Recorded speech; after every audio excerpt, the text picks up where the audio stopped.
Okay, let's go ahead and get started.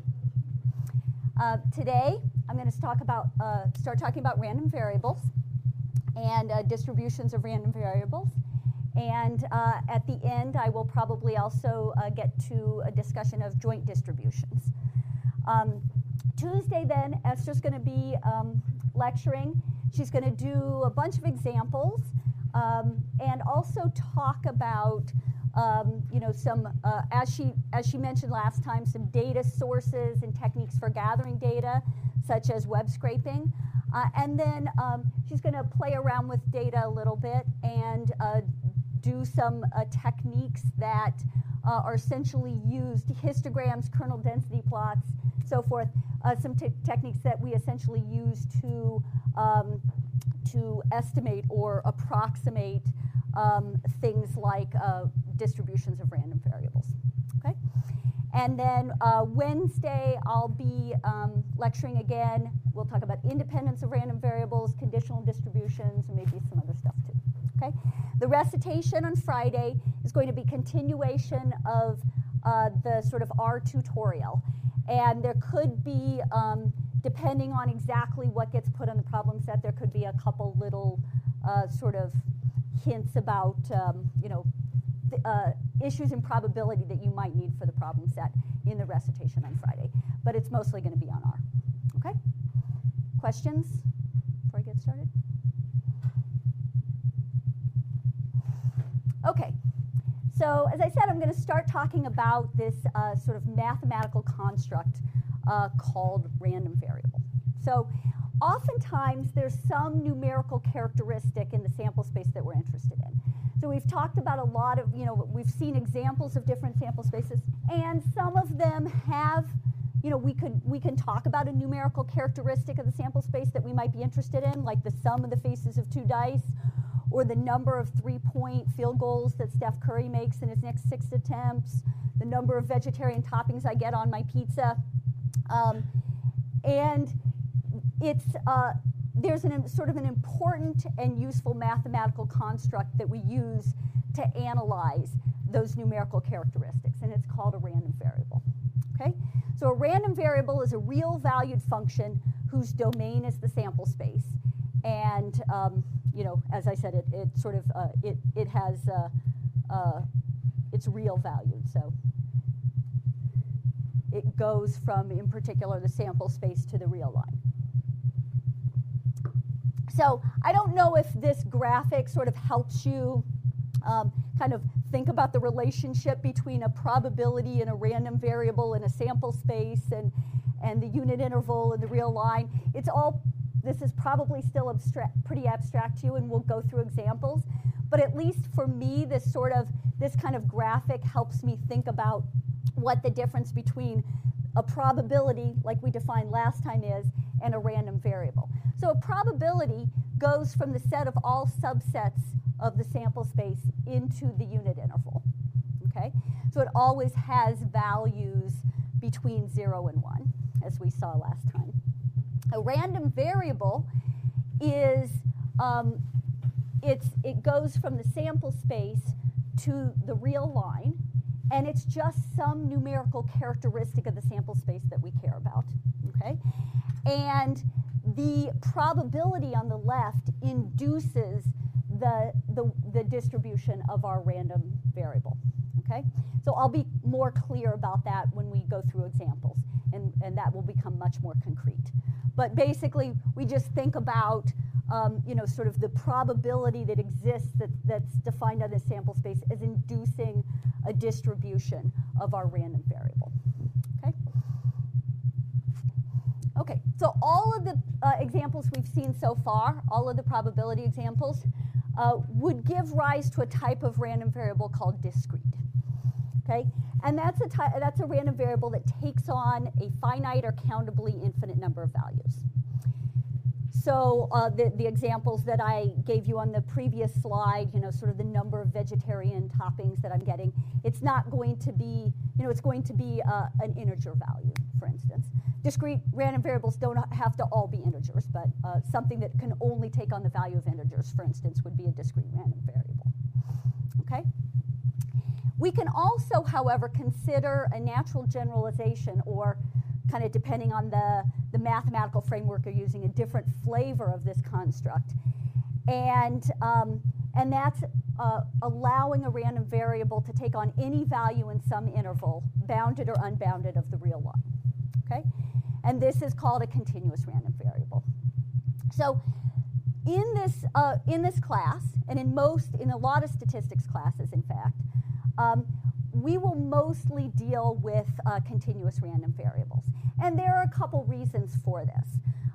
This is partly because there are lots of discrete random variables in the real world that can be adequately approximated with continuous random variables. Okay? And so then that's sort of handy if we're sort of we can do everything in the framework of a continuous random variable. The other thing is that sometimes the sort of math is just simply easier to do when you're considering complicated functions of random variables, for instance. Sometimes using continuous random variables is just a lot simpler than doing everything with discrete random variables. Okay, so we will, today we're going to see examples of discrete random variables, continuous random variables, and we'll continue to see them throughout the semester, but as we go through the semester, we'll see more and more examples of continuous random variables. Okay, so for a discrete random variable, we can often start with a verbal description. And then based on that verbal description, a verbal description of some kind of an experiment. And then based on that verbal description, we can calculate probabilities for each value of the random variable. And then write down a function or draw a graph or something like that that describes the probabilities for different values of the random variable. And this is called a probability function. Now, last time when we saw the hypergeometric example and the binomial example, we did sort of the first part of this exercise already. Okay, we hadn't defined random variables yet, but we did the first part of this exercise. And so now the two examples I'm going to do are sort of completing this exercise for hypergeometric and binomial random variables. Okay, so back to the pizza example. So we're going to define a random variable x. And x is the number of vegetarian toppings I get on my pizza if I draw the area of 4 toppings randomly without replacement. Okay? So remember, a random variable is some numerical characteristic of the sample space we care about. In this case, number of vegetarian toppings. Okay? So last time, we calculated the probability. I can't remember exactly which probability we calculated. The probability that I got 1 vegetarian topping when I drew 2 at random, when there were 6 non-vegetarian and 5 vegetarian, or something like that. Okay? So we calculated that probability. But what I want to do now is I want to calculate those probabilities for all of the various possible values of x. Okay? So instead of just saying what's the probability that I get 1 vegetarian topping, I want to calculate the probability that I get 0, that I get 1, that I get 2, and so forth up to the maximum number of vegetarian toppings I can get. Okay? And in this case, the maximum number is the max of 6 and n. Why is that? So perhaps you don't remember what what the setup of this problem was. 6 is the number of vegetarian toppings available, so I can't get any more than that. N is the number of toppings that I'm choosing at random, so I can't get any more than that. Okay, so the minimum, or yeah, the minimum of 6 and n. Okay, or yeah, sorry. I guess I wrote this in a somewhat confusing way, but I think it's actually correct up there. So up to 6 or n, whichever is smaller. Okay, so I use this formula, and a couple things to note about it. It's a little bit different from the one I had up on the screen last time. First of all, I changed the notation. First of all, I changed n1 to x. okay? And that's just to be consistent with my notation for the random variable. And then I noted that n1 plus n2 was equal to n. And so then I just, since I substituted x for n1, then I just substituted n minus x for n2, okay? So just change the notation a little bit. Otherwise, it's exactly the same formula. And then the other thing I want to note that I forgot to note last time is that 0 factorial is defined as 1. So when we're using this formula and we're plugging in for x equals 0, it's no problem, okay? Okay, so I go ahead and do that for all of the possible values of x. Of course, they're going to be functions of n in general, but for concreteness, let me choose a particular n. So we'll choose n equals 3. So we've got the probability that x is equal to 0 is equal, when n is 3, is equal to 6 over 99. And then so forth. 36 over 99 for x equals 1, and on, okay? And here's a picture of sort of graphically what this probability function looks like, okay? So here on the horizontal axis, I have the different values that x can take on, and then I have the probabilities with which the random variable x takes on those values. Okay. So one thing, I want to pause for just a second and note a couple things about this graph. So by convention, we graph. When we graph probability functions, we put vertical lines beneath each point on the graph, okay? And I suppose that just makes them easier to read. But in probability, that's sort of a very standard convention. You'll see these sort of vertical lines instead of just dots on the graph. And then also a piece of terminology that you should know is that each one of these points is called a point mass, okay? Okay, any questions what we've done here? So this is a pretty important thing to understand. We started from this verbal description of like drawing pieces of paper out of a hat and that have different pizza toppings on it. And from that, we were able to write down the probability function of a random variable that we defined on that sample space. Does that make sense? Okay. So we can do this in a more general way, okay? So I picked the specific example of the area 4 menu, and that sort of let us calculate actual, sort of numerical values for our probability function. But it's also useful to recognize that this is a general type of random variable that you might run into again, okay? And we call it, in particular, a hypergeometric random variable. So we say that x is a hypergeometric distribution with parameters capital N, where capital N is, in our case, the total number of toppings available for the pizza, capital K, the total number of vegetarian toppings, and little n, the number that we're going to choose, okay? So does this make sense to everyone? Is this clear?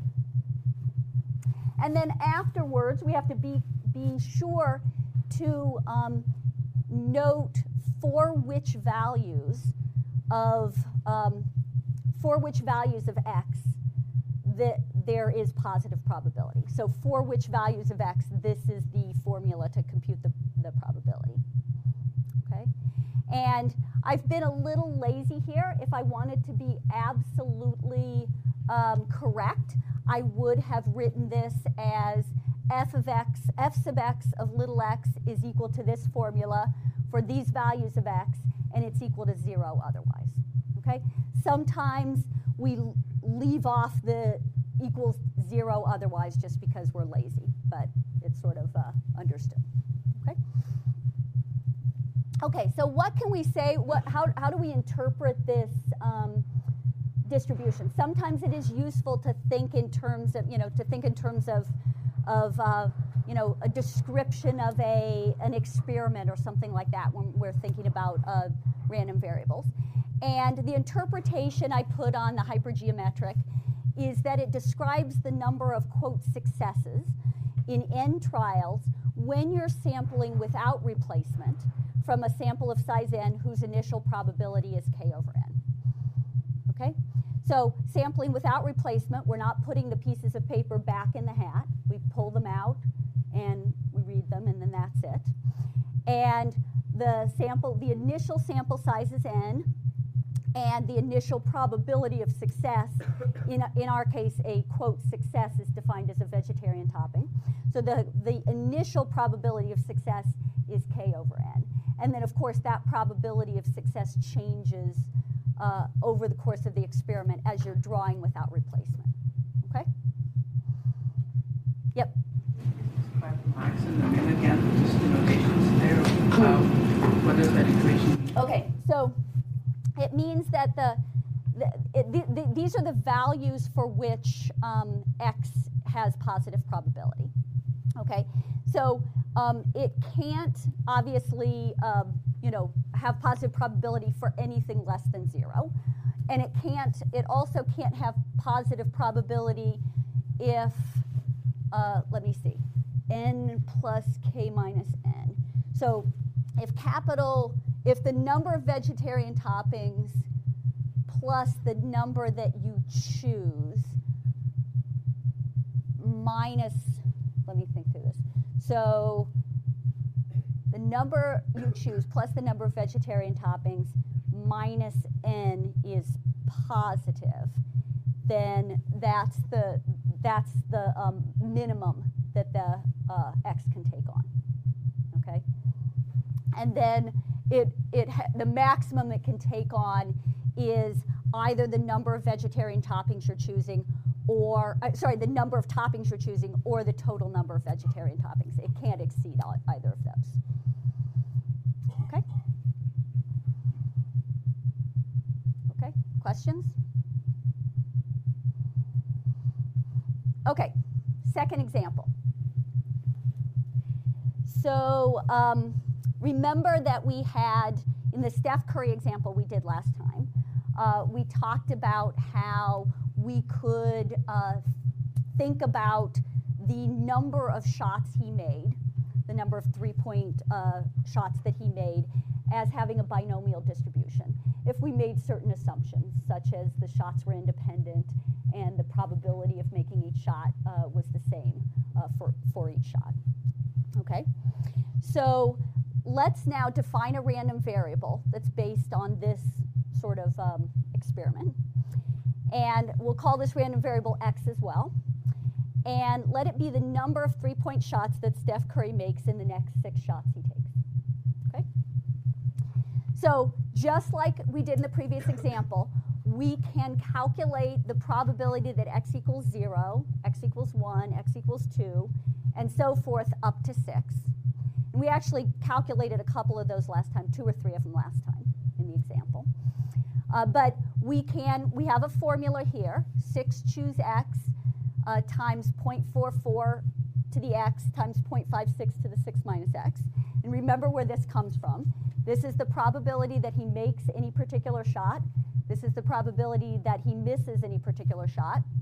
This is without this coefficient out front, that's the probability of any particular sequence of x shots made and 6 minus x shots missed. And then if we add this coefficient out in the front, that tells us that counts the number of such sequences there are. Okay? So you guys remember this from last time? So we just use this formula, we plug into it to calculate the probabilities for all of the various values of x. Okay? And like I said, some of these probably look familiar because we calculated them last time. I think we calculated the probability that x equals 3 last time. And maybe we calculated the probability that x equals 0 last time. I can't remember. Okay? So graphically, what does this look like? There we go. And again, I sort of graphed each point mass as, sort of a dot and sort of a vertical line under it. Now, if you just glance at this, you might think it's symmetric, this distribution symmetric, but in fact it's not. I mean, if you look at the numbers, you can tell it's not, and if you look closely at my drawing, you can also tell it's not. Okay? And again, just like in the last example, we can sort of generalize this example. So we can say, instead of just considering events where there's a 0.44 probability of a success and a 0.56 probability of a failure, we can sort of use more general notation and consider arbitrary probability of success as P, and also consider an arbitrary number of trials, N. Okay? So we say that X has a binomial distribution with parameters N and P, and that's denoted using that notation. Okay? And then its probability function looks like this. And again, I was sort of, I was too lazy to put equals 0 otherwise, but that's understood. Okay? Does this make sense? Do you guys, given these two examples, do you feel like you have a little bit of a sense about what a random variable is? A little bit of intuition? Okay. Okay, but do feel free, as I said, to stop and ask questions if we're going through this material too quickly. Okay, so the binomial distribution comes up a lot, and it's also, it can be very useful in lots of different settings. Here's a picture of several different probability functions from binomial distributions with different parameters. So this picture, in this picture, all of the parameters, all of the P parameters are equal to 0.5. So if P is equal to 0.5, you will in fact get a symmetric distribution. If P is not equal to 0.5, you won't get a symmetric distribution. So here, all of these P's are equal to 0.5, and then you can see how the distribution changes as N increases. Okay? And that one on the right is starting to look like another distribution you've probably seen before, the normal distribution, and we'll be encountering that soon enough. And we'll also talk about the relationship between the binomial distribution and the normal distribution.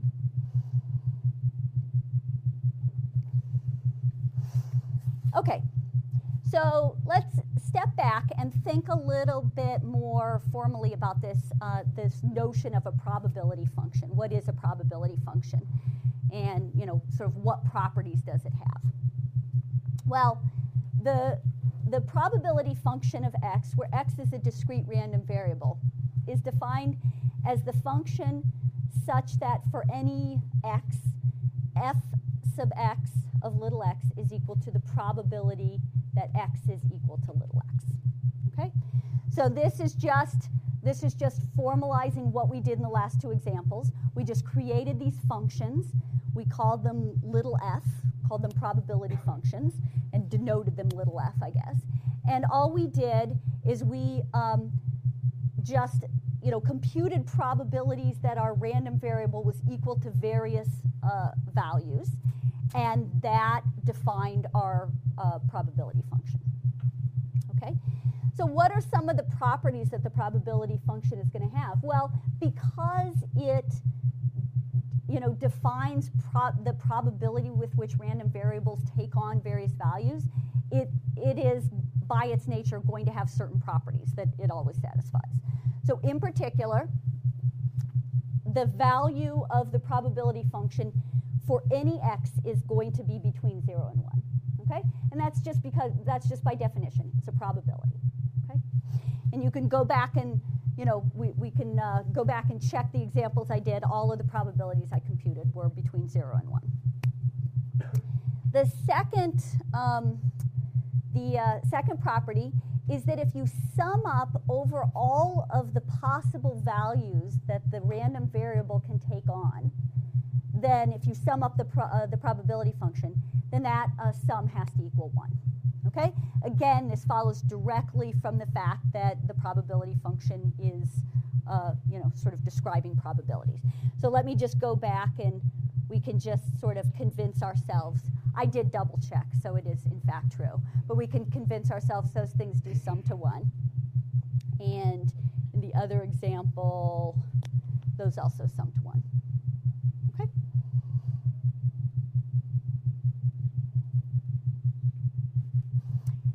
And the third thing that's very useful to know about a probability function is how to use it to compute probabilities. Okay? So obviously, if you just want the probability of a particular value of x, the probability function gives it to you. You just read it off. But what if you want the probability of a whole set of different values of x? Well, not surprisingly, you just sum up the probability function over x's in that set. Okay? And so that's going to be useful when we're given a probability function for a random variable and we want to calculate the probability of that x is in a particular set or region or something like that. Okay?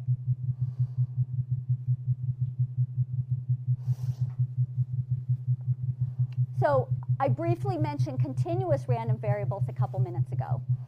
So for continuous random variables, we're rarely going to start with a verbal description of some kind of experiment like we did with the discrete random variables. And instead, we're typically just given a function that describes sort of the probabilities with which the probabilities with which a continuous random variable is in various regions. Okay? And that function is called a density. So all of you have seen lots of examples of densities. Over on the left is a normal density. This is a triangular density. These are examples of log beta densities. So you've all seen examples of them, and we will sort of see many additional examples and sort of learn how to manipulate them in various ways. But let me say a little bit more about this function, the density, or also known as the probability density function. Okay? So it's an analog in a lot of ways to the discrete probability function that we were just discussing. And the next slide will talk about how they're similar and different. But first, let me give you sort of a more formal definition of what a PDF, or probability density function, or density is. Okay? Well, so in fact, we define the continuous random variables in terms of this function.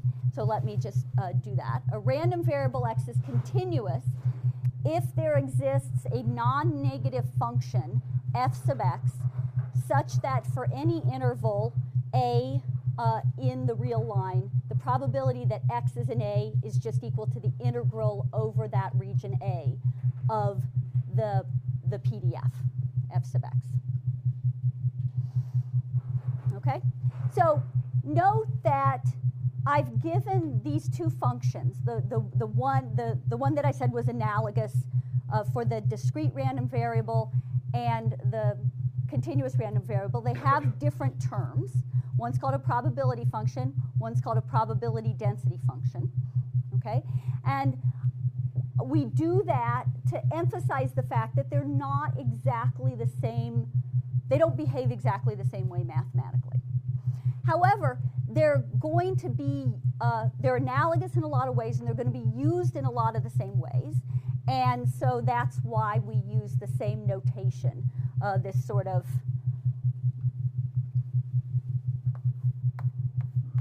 f sub x of little x notation.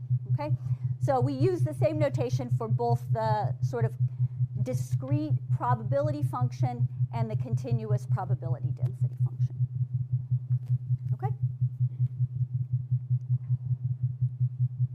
Oh, and yes, that's the PDF, that df.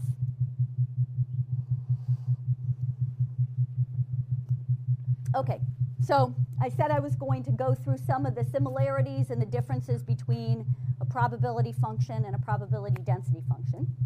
So just like the probability function, the probability density function has properties induced by our earlier definition of a probability. Okay? So in particular, it's always going to be non-negative. Now, note that it can be greater than 1. Okay? The probability function is never going to have a value greater than 1 because it is, by definition, a probability. Okay? Each point is just the probability that a random variable is equal to that point. The definition of the probability density function is a little different. Okay? So there can be regions or areas where the probability density function exceeds 1. That's perfectly fine. Okay. The probability function, when you sum up the values for the probability function over all of the possible values of x, you get 1. Here, the continuous analog is that we integrate over all the possible values of x, and we get 1. Okay?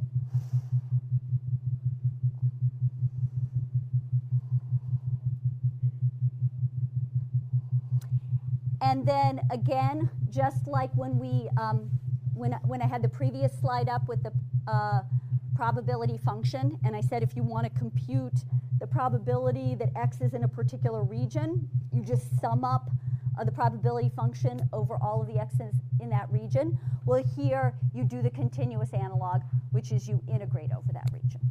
Okay? So we're interested in x, the probability that x is between a and b. Oh, actually, oh no, I guess I have it over here. So the probability that x is in some region, capital A, which we define as an interval between a and b, all we do is we just integrate over that region, A. Okay? A couple things to keep in mind about a probability density function, relative to the probability function. So the value of a probability density function at a particular x does not have the same interpretation as a probability. Okay? In fact, the probability that the random variable x is equal to some number little x is equal to 0 for any x, if big X is a continuous random variable. Okay? So this is the sort of fundamental difference between a discrete random variable and a continuous random variable. Discrete random variable takes on particular values with positive probability, a finite or countably infinite number of particular values with positive probability. A continuous random variable is equal to a particular value with probability 0. But instead, we talk about it being in a region, for instance, with positive probability. Okay? Yes? I have a question so if we have value of f sub x of little x is greater than 1, then how do you integrate everything up to just 1? Well, because it can be greater than 1 on an interval that's shorter than 1. So like, for instance, let me draw an example. So let's take the unit interval, and we have a density that's defined on the unit interval. Well, what on the unit interval can integrate to 1? Well, we know if we just, let's consider this function, right? That integrates to 1. It never exceeds 1, but let's see if I can draw this in a reasonable way. This function should also integrate to 1 over the unit interval, but it does exceed 1 for part of the time. Okay?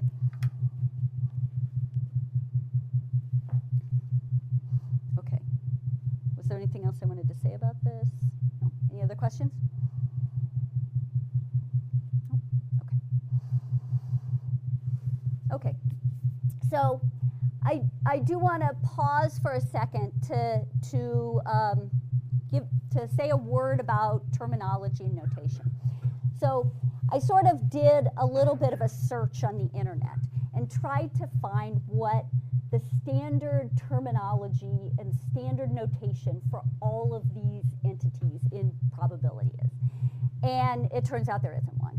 There is a huge range of different terms that different textbooks use and different websites use, and both formal terms and informal terms.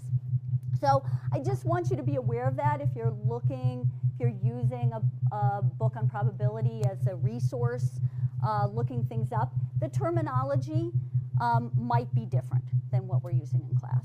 I'm going to try to be consistent, internally consistent, but that doesn't mean that I will always be completely formal. So, for instance, I will try to say probability function when I'm referring to, probability function when I'm referring to a discrete random variable, and I'll try to say probability density function when I'm referring to a continuous random variable, but sometimes I'll just punt and say distribution.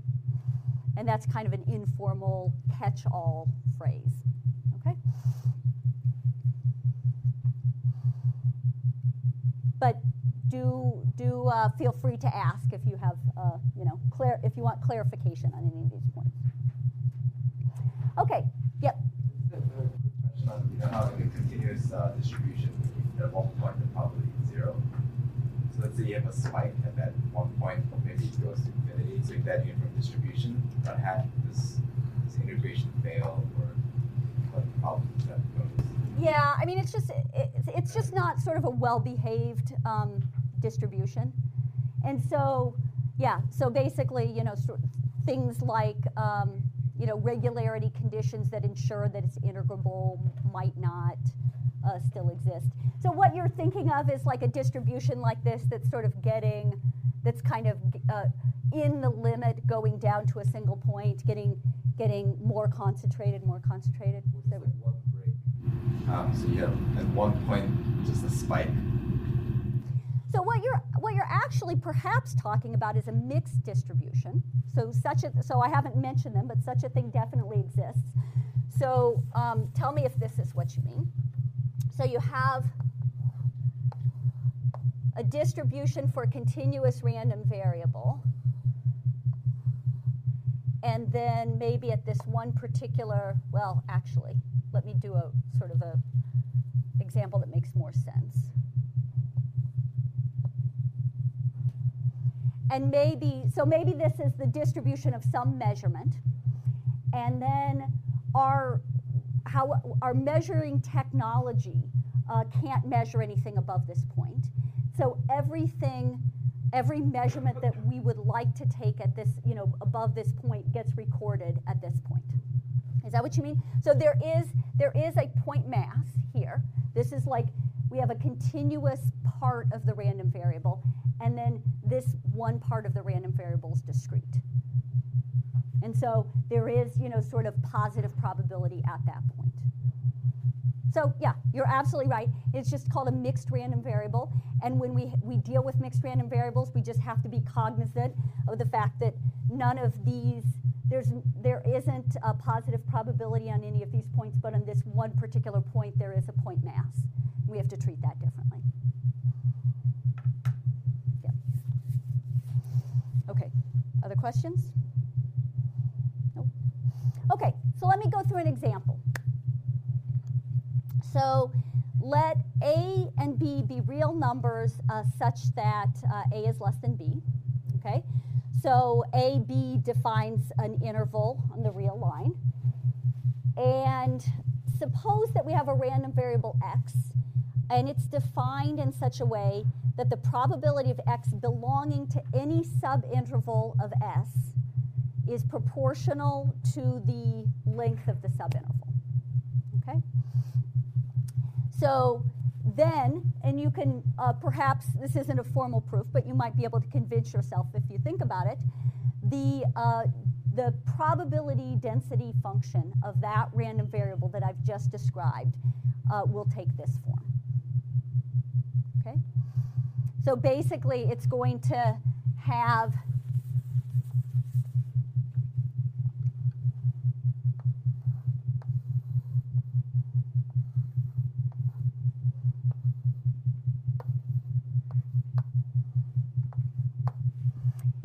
a uniform density at value 1 over b minus a.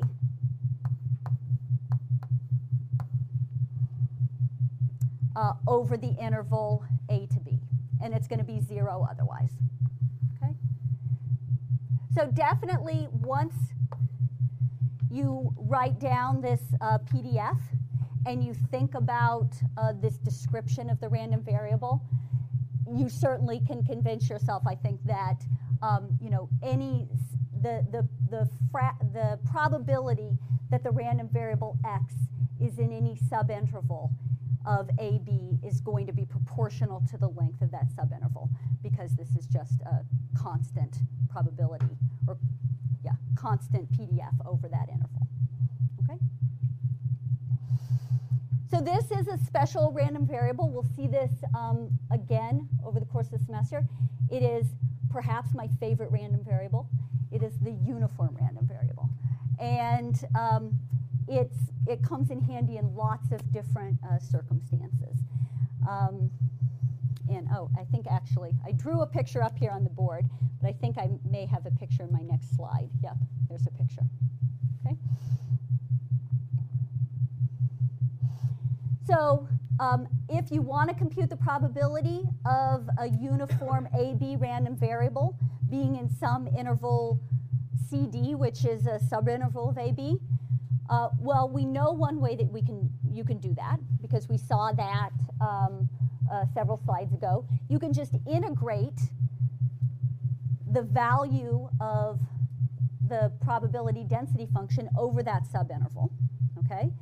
But in fact, there's kind of an easier way to do it with a uniform distribution, a uniform random variable. We don't have to actually do the integration because this is just constant over the whole interval. So to compute the probability of any subinterval, as I said, it's just the length of the subinterval over the length of the entire support of the random variable. So we've got probability functions and we've got probability density functions. And for two different kinds of random variables, those describe the sort of probabilities that the random variables are in different regions or take on different values. It's a complete description, okay? But sometimes it's going to be handy to express those probabilities related to a random variable in an alternative form, okay? Doubly handy is the fact that this alternative form has the same definition, regardless of whether the random variable is discrete or continuous, okay? And this alternative form is the cumulative distribution function. So a cumulative distribution function, which we'll often abbreviate as CDF, it's denoted with a capital F sub x, and it is defined simply as the probability that the random variable x is less than or equal to some value little x. Okay? Same definition for both the discrete and continuous random variables. And I should say, by the way, sometimes I often like to put the random variable as a subscript on either the probability function or the PDF or the CDF, just so we, just to keep things straight. It doesn't have to be there. So sometimes I'll omit, there's no chance of ambiguity, sometimes I'll omit the subscript and just use the little f for probability function or PDF, and then the capital F for CDF. Okay? Okay, so just like in the case of the probability function, the probability density function, the properties of probability are going to imply certain things about CDFs. There's certain ways that CDFs are going to behave. So first of all, the CDF is always going to have values between 0 and 1. Okay? And again, you can look back at the definition and convince yourself that this is true. Second thing is that the CDF is always going to be non-decreasing in x. Okay? And again, if you think about the definition, it's just the definition that x, the random variable x, is less than or equal to little x. As little x increases, then capital F is not ever going to decrease. The third property is that the limit as x goes to negative infinity of the CDF is equal to 0.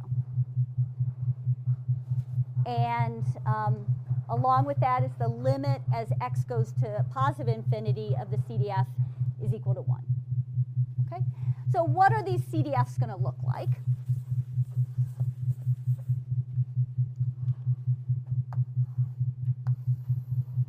So we know that they're always going to start at 0. Okay? So these are just sort of values that x can take on. So the CDF is always going to start at 0. It's going to go up. It's never going to decrease. It might have flat parts, relatively more flat parts. And then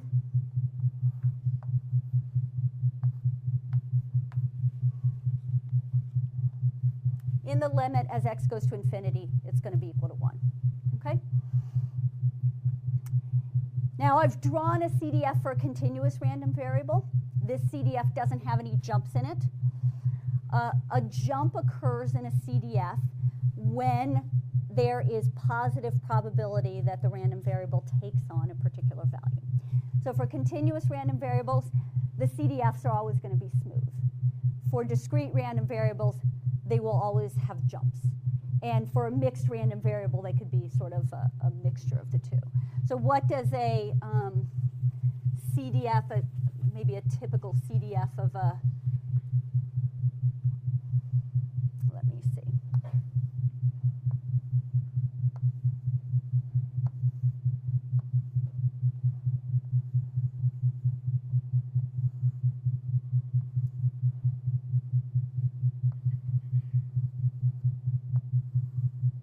Oops, I went a little too high.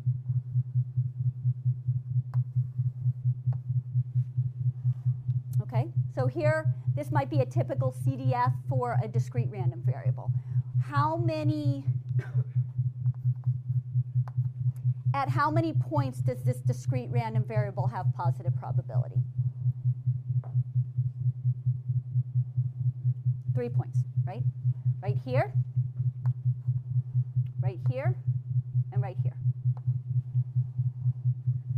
Okay, so basically the cumulative distribution function is doing precisely what its name suggests it would do.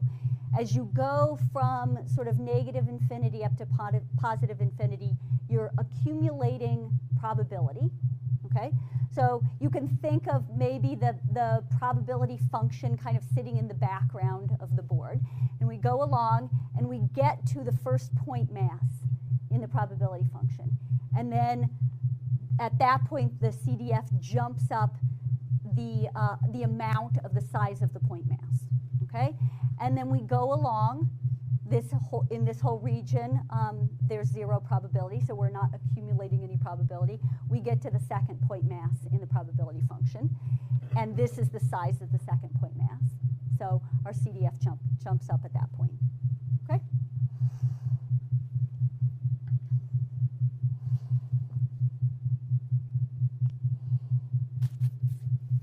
Okay, so the PF/PDF, as I said, is a complete description of the probabilities associated with a particular random variable. The CDF is also a complete description of the probabilities associated with a random variable. And so, in particular, they contain the same information about its distribution, just in a different form. Okay? So it stands to reason, then, that given the PF or the PDF, one could recover the CDF, and given the CDF, one can recover the PF or the PDF. Okay? So in the case of a discrete random variable, that can be a fairly simple process. So I just described it up here, right? So if I gave you this CDF, you would be able to draw the PDF, or sorry, the PF. You would be able to say their point mass. I'd have to label this, I guess, so you'd know where the point masses are. But you'd know there was a point mass here, a point mass here, a point mass here, and you'd know how big this one and how big this one and how big this one was. Okay, and you'd be done. And likewise, if I'd given you the PF, you could have constructed this pretty easily. For continuous random variables, These are the formulas that tell you how to move between a PDF and a CDF, okay? And they intuitively, I think, make complete sense. They're just the continuous analogs of what I described here with the discrete random variables. So if you want to get the CDF for a continuous random variable at a particular point, then you integrate the PDF up to that point, okay? And that's what we have here. And if you have the CDF and you want to get the PDF, you want to recover the PDF from it, then you take the derivative, okay? So does this make sense? Okay, good. Okay. Oh, I should say the second, I have to add this disclaimer. This is true provided that X is continuous and F prime exists at all but a finite number of points. Okay. So when we were talking about probability last lecture, at some point during the lecture, I said that it was going to be important for us to discuss the relationships between stochastic events. And then we talked about independence of events, and we talked about conditional probability, and then we sort of segued into Bayes' theorem and so forth. Well, we're going to talk about analogous concepts in the context of random variables as well. But in order to do that, I first have to define a joint distribution, okay? So in the case where we only have two random variables, where only two random variables are involved, we're going to call that a bivariate distribution. We'll see sort of multivariate distributions later on in the semester. Okay? So let me pause now to sort of give you some indication why we care about the relationship between random variables. Well, maybe you know exactly why we do, and that's why you're in this class, because that's, you know, sort of much of what we do in, you know, sort of much of what we do in data analysis is gather sort of repeated, repeated observations from particular joint distributions of random variables to try to figure out what their relationship is. Okay, so we do this all the time, and you know, maybe you don't need to be convinced, but here are a couple of examples of sort of random variables whose joint distributions we might care about. So maybe we're interested in, for instance, the joint distribution of rainfall and crop growth in a particular field. Maybe we care about the length of the regular checkout line and the length of the express checkout line and the relationship between those two, okay?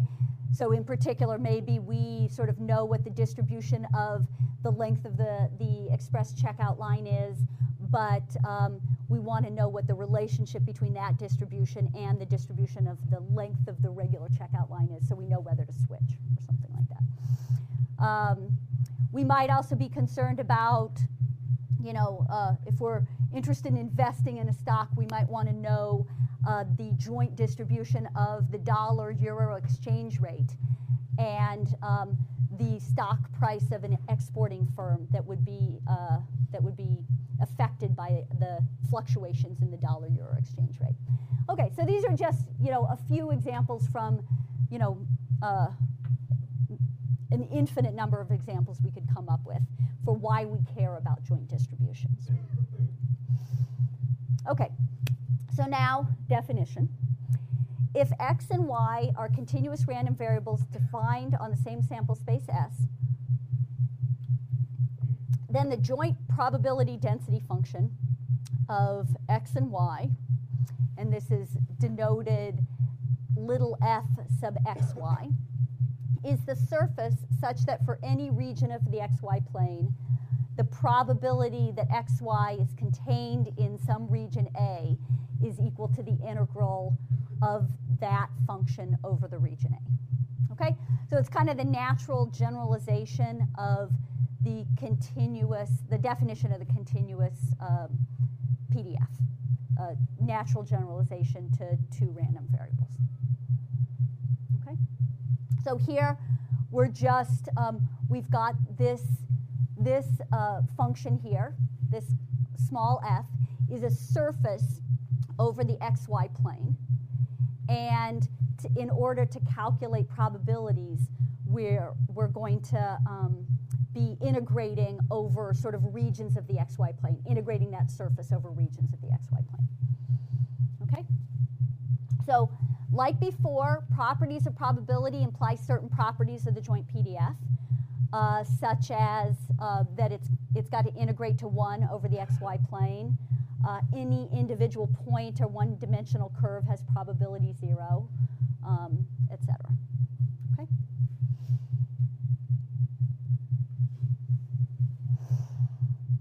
So the analogous function exists for discrete random variables as well, and this is how it's defined. Okay? I'm not going to say any more about it right now, and sometimes I'm just going to give definitions in terms of continuous random variables.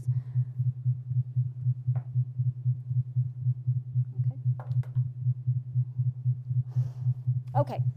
So now let's consider an example where we can sort of play around with the joint distribution. So let's suppose that after hours and hours of writing lecture notes, I develop a splitting headache. By the way, this is an entirely fictional account. And after developing that fictional headache, I rummage around in my drawer, and I find 1 tablet of naproxen and 1 of acetaminophen. Okay, so those are both things that one might take for a headache. And by the way, I asked my sister, who went to medical school, whether this was an irresponsible example for me to do in class, and she said she thought it was fine. So, okay, so I take both the naproxen and the acetaminophen. Okay, now let x, random variable x, be the effective period of the naproxen. So I've got this headache, and I take the naproxen, and the length of time that it makes the headache go away is x, the random variable x. And let y be the effective period of the acetaminophen. Okay? And suppose that this is the joint distribution for x and y.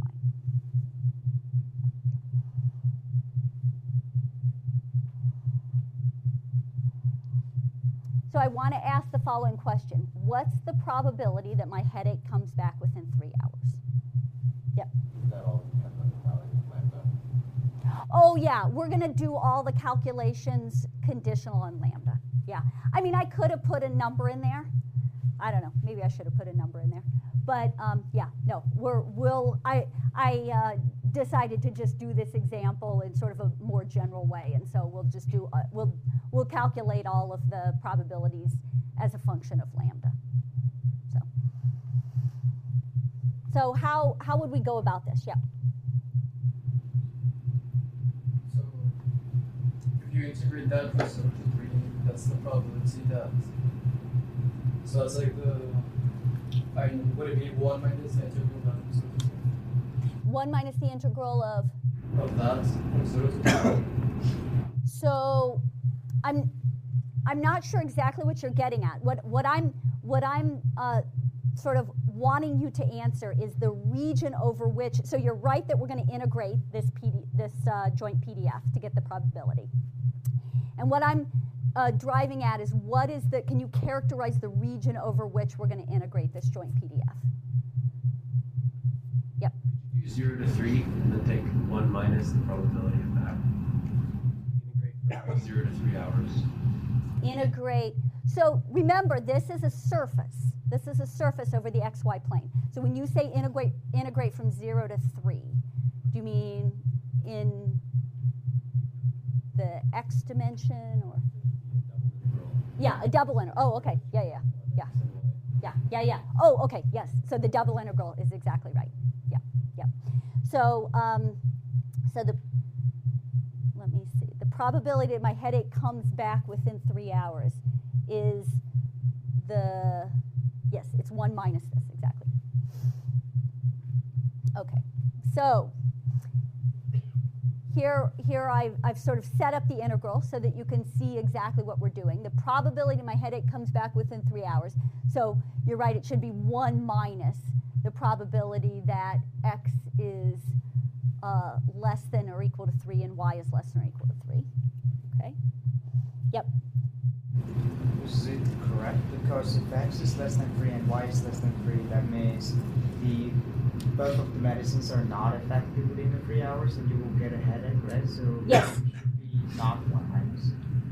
Or did I understand something wrong? Sorry. Okay. I'm confused with the negatives. So this is giving me the probability. Oh yeah, no, this is giving me the probability that my headache will come back. Yeah. Sorry about that confusion. Okay. So the probability that my headache comes back within 3 hours is the integral over this region. Okay, and I have a picture of it as well. So all we do is we take the joint PDF.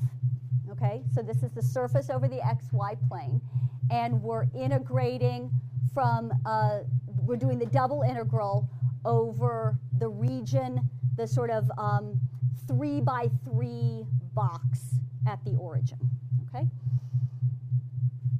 And those dots mean that I left out the intermediate steps, but you can work on them, work on the details at home. And in fact, this is what you get when you do the double integral, okay?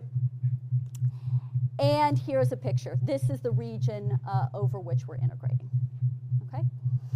So if I wanted to draw, I'm not sure if I can do this in a very useful way, but let me give it a shot. So let's see, I have x over here and y over here, and then I have f sub xy here. And this is the region over which we're integrating. And the surface looks something like this.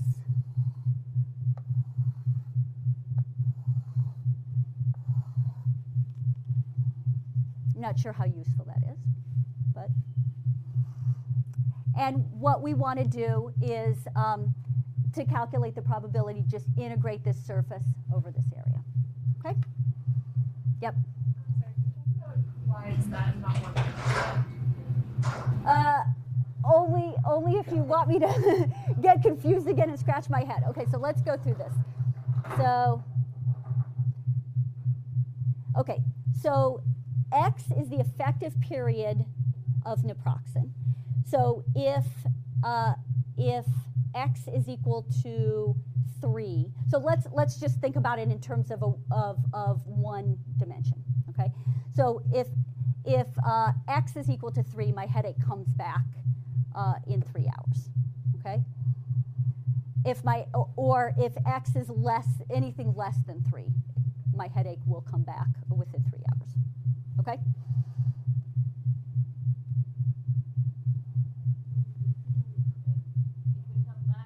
Both of them are in X.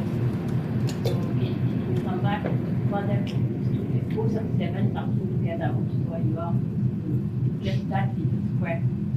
If you had only one, then it will come back. It's less than. If that one turns out to be, its effectiveness turns out to be less than 3, but then you always have the other one. So that's why you're integrating over that term square. It depends have to be two together for the headache. And perhaps this next example will. So this next example is sort of, I'm changing the question a little bit, and it actually might clarify the question. So, or might clarify the previous question. So I'm going to change the question now and ask, what if I only took the acetaminophen after the naproxen stopped working? Okay. So what can we put this in terms of sort of a question about probability? What am I asking now? X plus y is less than 3. That's right. It's the probability that x plus y is less than 3, because I take the naproxen. As soon as that stops working, I take the acetaminophen. So I'm asking the question whether the sum of the two lengths is less than or equal to 3. Okay? Okay, so now the region over which we're going to integrate this surface changes, obviously. You know, this is, I've set up the integral, but I can also show you the picture of how it changes. Okay?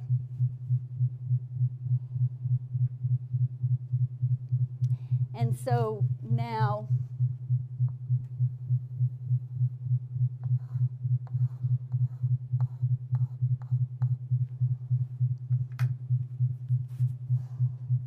yep. How do you get the probability of x plus y is less than 3 to that integral? How do I set up these limits of integration? Well, so basically what I'm going to do is I'm going to draw a line in the xy plane that defines sort of x plus y being equal to 3. And then I've got to set out my limits of integration. So that's this line here, okay? And then I've got to set out my limits of integration to get that triangle. And the way I do it, I mean, there's actually 2 different ways to do it, but the way I did it was letting x go from 0 to 3, but then when you, so as x is going from 0 to 3, then y goes from 0 to 3 minus x, which is this line here, okay? So the limits of integration for y depend on x because it's a triangle.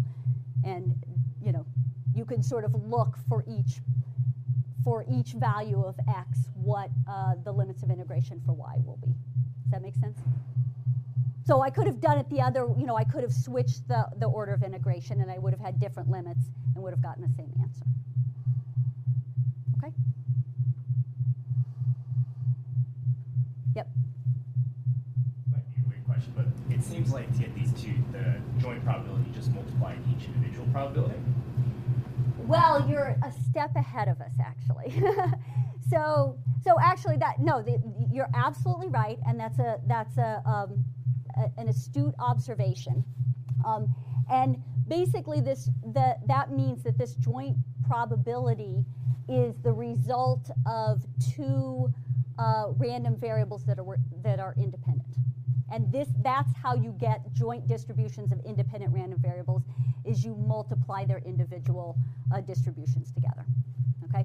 So you didn't have to know that for this example. I just gave you the joint distribution. But if you knew about independence of random variables and you knew how to get joint distributions when they were independent, then I could have given you the individual distributions, and then you could have computed what the joint distribution was and then done the problem like that. Yep. Okay. So let's see. Okay.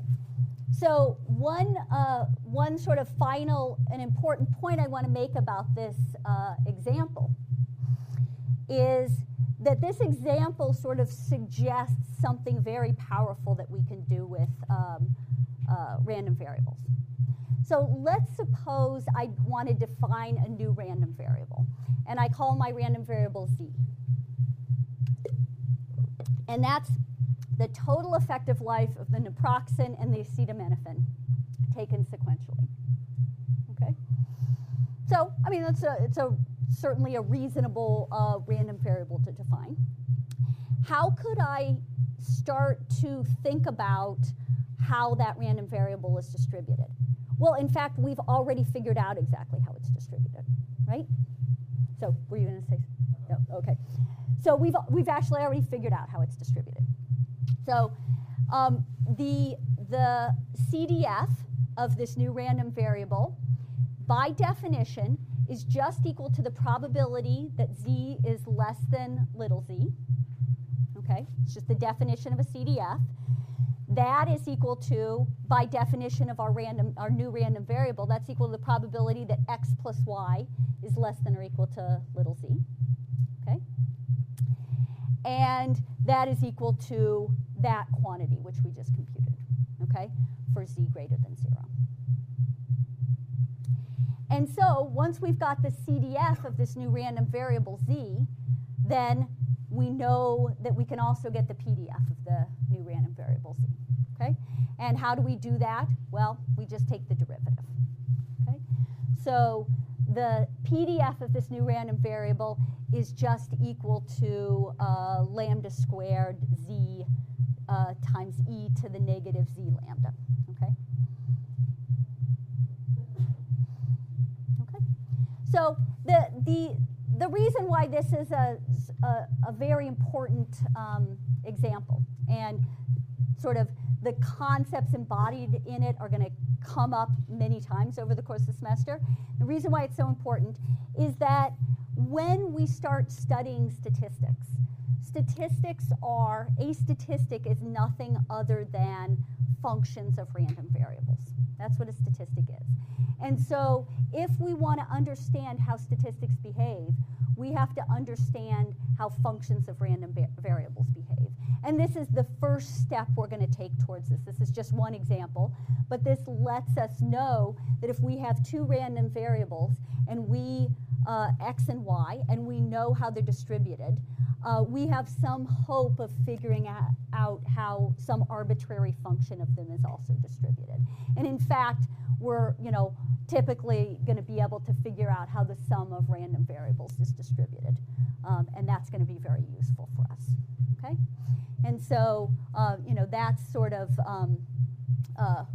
one reason why I like this example a lot is to sort of make the point that, that we can, with the tools we have already, start thinking about how to deal with functions of random variables. Okay?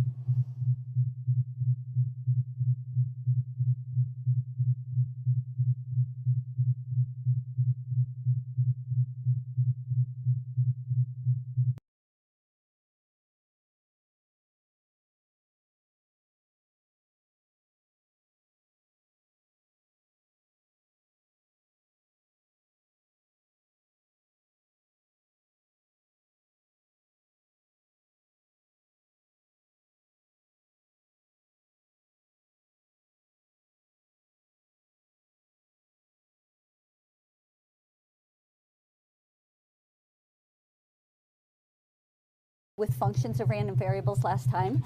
That's what we'll do all day today.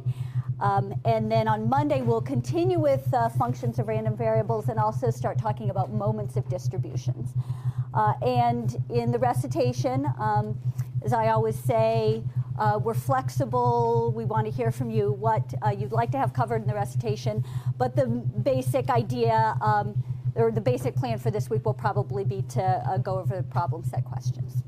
Okay, so was it super hard? Yeah. Okay, what was was it mostly the scraping exercise that was very difficult, time consuming? Yeah. Yeah. I think if we had known that there was a server you could use, it would have been helpful.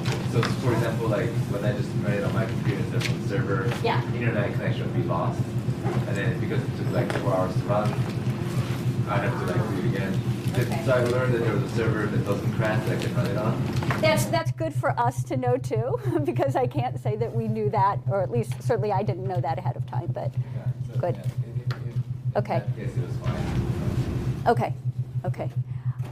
So I do want to make a couple of comments and about the problem set. So this is a heterogeneous bunch. There are some people who are here and have had, sort of probability courses before. Probability is not a prerequisite, so a number of you have never had probability before. There are some of you have had lots of coding experience. Some of you have had no coding experience. And so we're trying to kind of reach a balance. We want the people who sort of feel comfortable with the theoretical part to stretch themselves and learn some of the sort of data skills. We want the people who are more familiar with the kind of data skills part to really understand where these statistics are coming from a theoretical perspective. So it is a balancing act, and we're since this is a new course, Sometimes we miscalibrate things a little bit. We're very happy to get your feedback. Let us know if things are overwhelming. We're happy to make sort of adjustments along the way. And one adjustment that I did want to propose was that we could change the problem sets. We'll still have 6 problem sets, but we could change them so that we'll only count your top 4 scores on the problem sets. And so that might kind of take a little bit of the pressure off, okay? Is that amenable to everyone? Okay, good. So we'll go ahead. We'll re-normalize them so the problem sets will still count for as much, but we'll just count your top 4 scores. Okay? Yep. But I did have to learn a lot from the software. You did? Yeah, that was a good thing. Good, yes. So in case you didn't hear, he said that he learned a lot from doing the problem set, and that's the whole point. So I'm happy to hear that. Great. Okay. Good. So what I want to do today to start out is to talk a little bit about the empirical project. And we'll talk more about it as the semester progresses. We'll fill in a little bit of the details. But I think I want to spend sort of 10 minutes at the beginning of lecture today to talk about how we view the empirical project, what the objectives of it are, what the structure of it is going to be, what the expectations are going to be, et cetera. And quite happy to take questions if any arise about the empirical project. Okay. So as it says in the syllabus, and I've reminded you here, it's going to be due Monday, May 2nd. So that's pretty near the end of the semester. The idea behind the empirical project is twofold. We want to help you improve your sort of practical skills in data gathering, data manipulation, data analysis, et cetera. But we also just want to let you work in a concentrated way on something that interests you. So, we try to pull problem set questions and examples in class from lots of different areas. But we know that you all come into this class with a set of interests. And we want you to be able to sort of spend a little time working on what you're interested in. Okay? And so I guess what our view of the project is that there really could be sort of 2 different models. And you can choose which model is more, you're more comfortable with. So I'll describe the 2 models, but the basic idea is one model for this project is that you can start with a data set that you find interesting and kind of just roll up your sleeves and get your hands dirty and find out lots of interesting things about the data set. And the second is to start with a question, start with maybe an economic question or a sort of political question or something like that is answerable with data, and then go out and try to gather data, perhaps from various sources, to try to answer your question. So let me fill in some of the details and give you some examples. Okay, so let's suppose you wanted to write an empirical project of the first type, where you're starting with a data set. So the idea here is that you scrape, or you download, or you gather, or you otherwise obtain a data set that you find interesting, okay? There may be variables that you need to generate that aren't in your data set. I'll give you an example in just a second. You will then create summary statistics and perform diagnostics on the data set.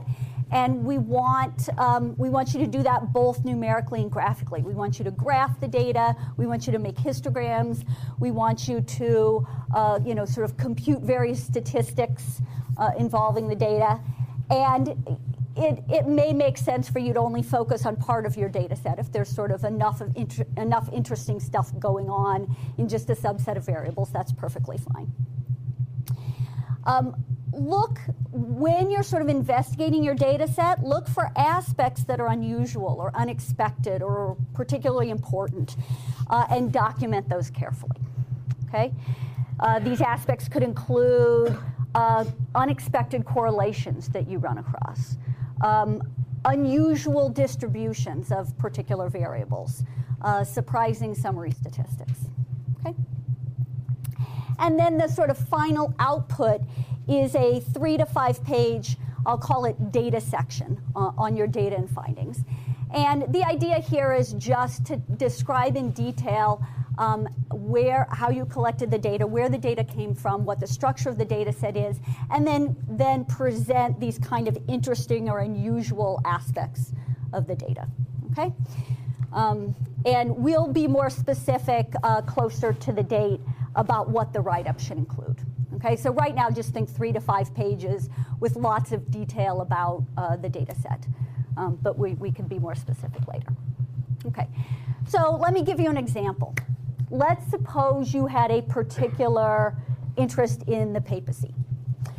And so you went back and you gathered data on popes going back to the late 1300s, which was when sort of the popes moved back to Rome after being in France. And so you cared about how old they were when they were elected, how long they lived after election. For the most part, that corresponds to the length of the pontificate, because almost always they serve until death. And you sort of gather all of this data about the papacy, okay?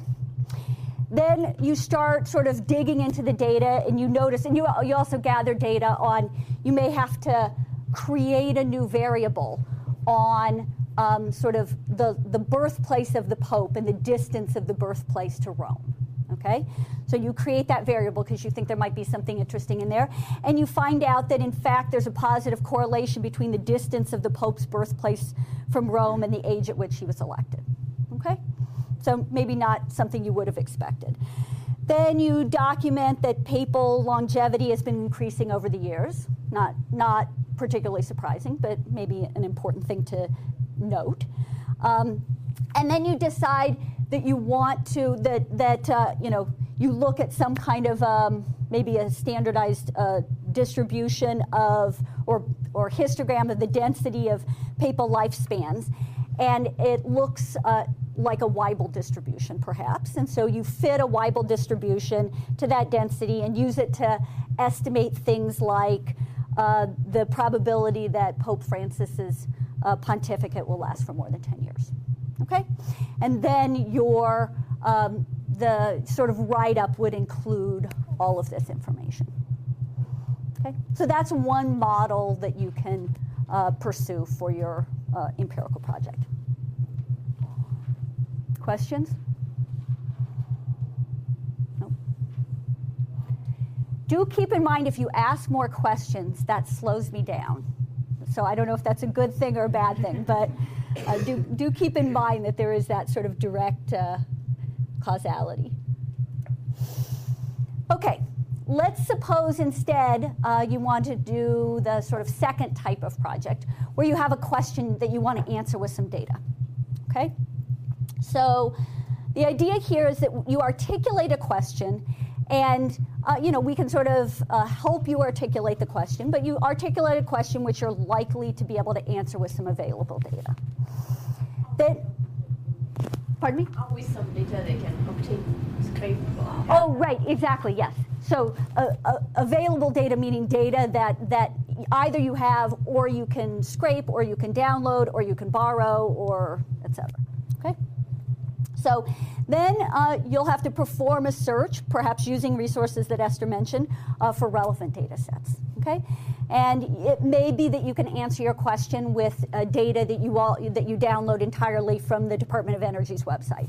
Or maybe you have to go to the Census website and the Department of Energy's website and the NBER website to get some other data set or something like that. Okay, after obtaining the relevant data, then you'll perform an analysis that allows you to answer your question. The analysis could be a comparison of means, it could be a linear regression, it could be something else, okay? And it's probably going to be coupled with some hypothesis testing.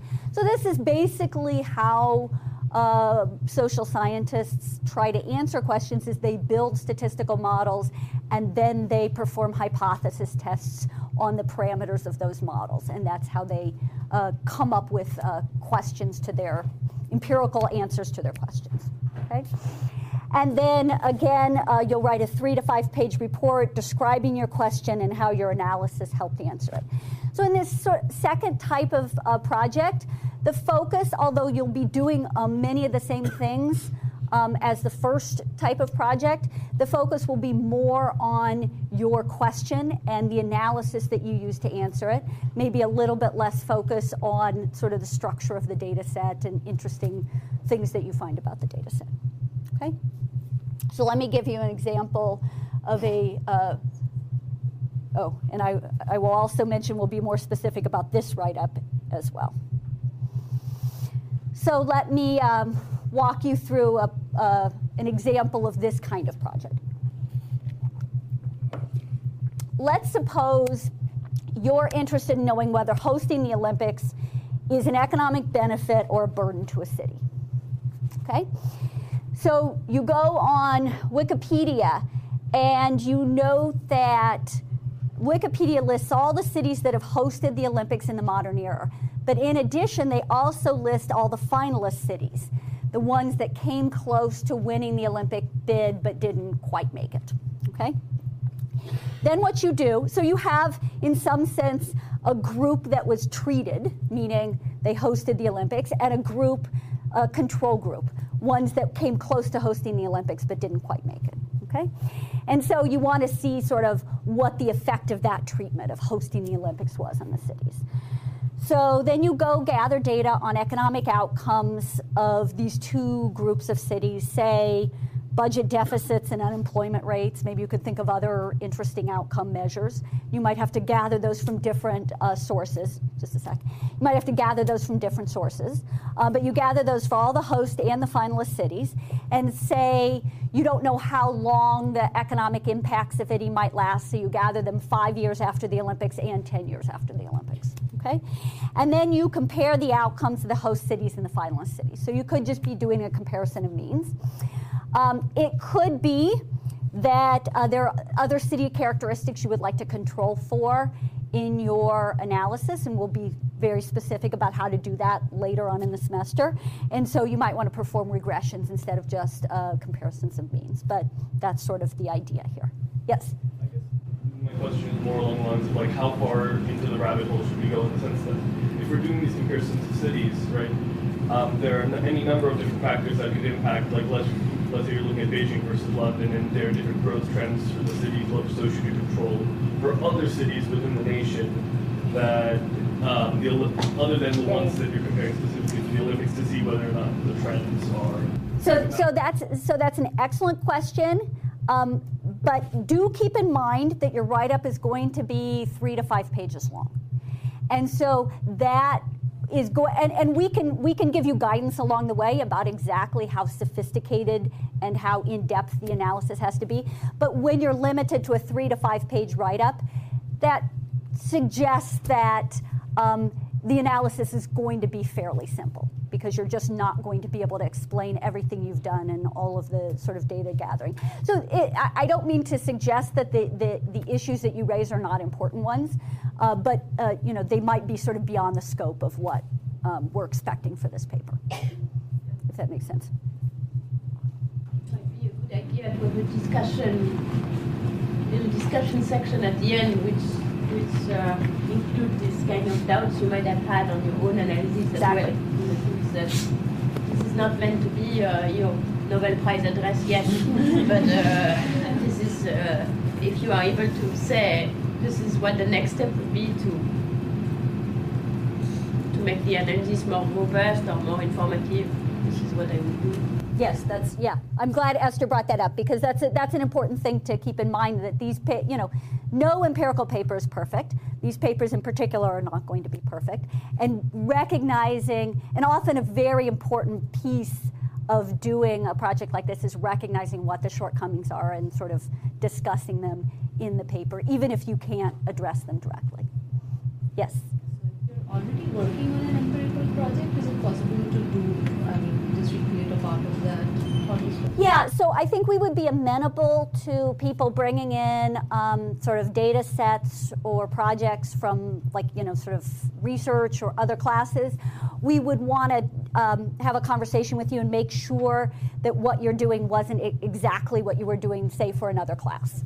But absolutely, we want to encourage you to, if you have a data set, you're interested in it, you think that there are interesting questions you can answer with it, we want to encourage you to be able to use that.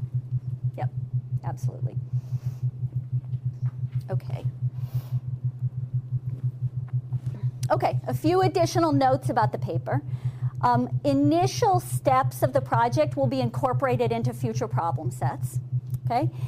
And this will help you, we do it for two reasons. First of all, it helps you spread out the tasks a little bit so you're not sort of doing the entire empirical project in 2 weeks at the end. And it's also going to give you an opportunity, or give us an opportunity to give you feedback.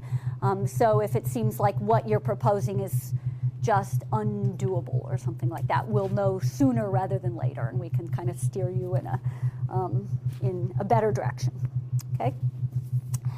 Second note to point out is that the project is meant to replace approximately 2 problem sets. It may take more time to do than 2 problem sets, and so keep that in mind. So you might want to sort of start thinking about the project maybe even before we start asking you about it on problem sets.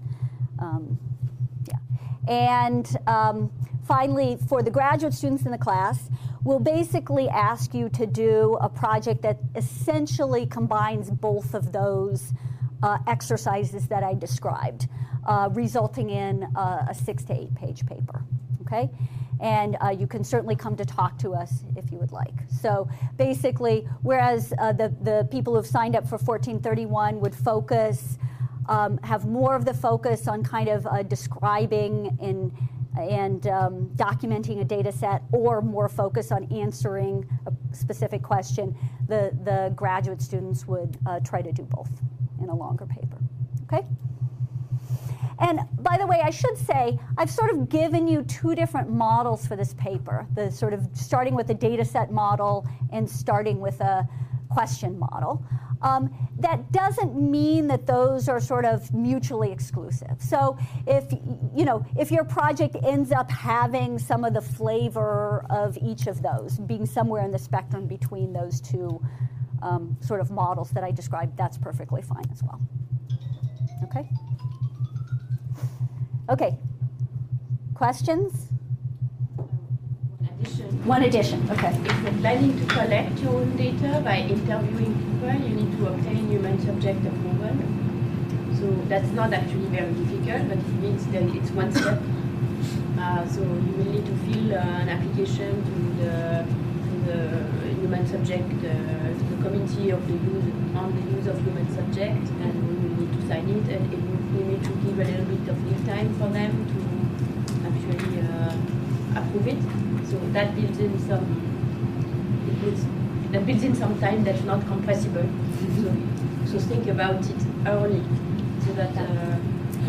And can we put something up on on the course website?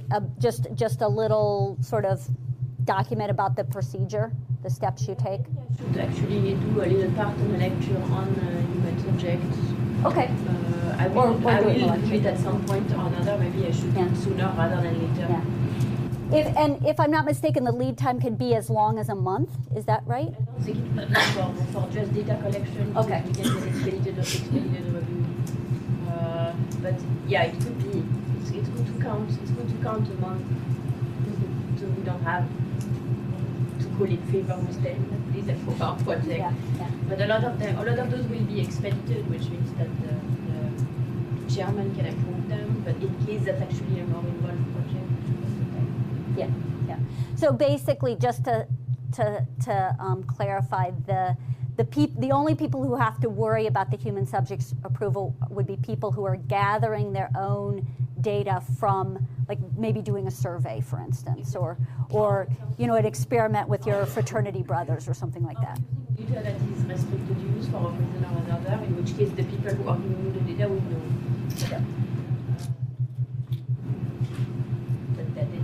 So they will tell you, well, it's pretty unlikely for you. So either it's mostly for people who gathering data, actually interviewing people. scratching data on the web is to take time. Yes. But And on the certainly- other hand, if you want to ask your friends to get access to their Facebook contacts or whatnot, that's actually also gathering data, even though it might not be on the questionnaire. So you can also So that would be subject to the human subject's approval. Okay? Questions? Nope. Okay. Good. Okay, back to functions of random variables. Okay, so this is actually something I said last time before I did the sort of two short examples, but I'll sort of reiterate it now. There are various methods that we can use to figure out the distribution of function or transformation of random variables. And the methods that are available to us depend on whether the original, they depend on aspects of the problem. So they depend on whether the original random variable is continuous or discrete, whether there's just one random variable or a random vector, whether the transformation is a one-to-one, whether the function's a one-to-one transformation, an invertible transformation or not. And we could spend a lot of time sort of going through all of these different methods. We don't have the luxury to do that in this class, but it's important for you to know that they exist, and so you can go look them up in textbooks, not for this class, but for other purposes, if you need to figure out how the function of a random variable is distributed. And we'll just do, we'll focus on some examples, some interesting and important examples in class instead of sort of doing a more general treatment. Okay, so I'm going to go through one sort of fairly useful method for figuring out the distribution of functions of random variables. And here's the method. So we start with a random variable x, and it has a PDF, and we know the PDF, okay? And we want the distribution of y, which is some function h of the random variable x, okay? Then one way we can find it is by first finding the CDF of y. How do we find the CDF of y? We integrate the PDF of x over the region x such that h of x is less than or equal to y.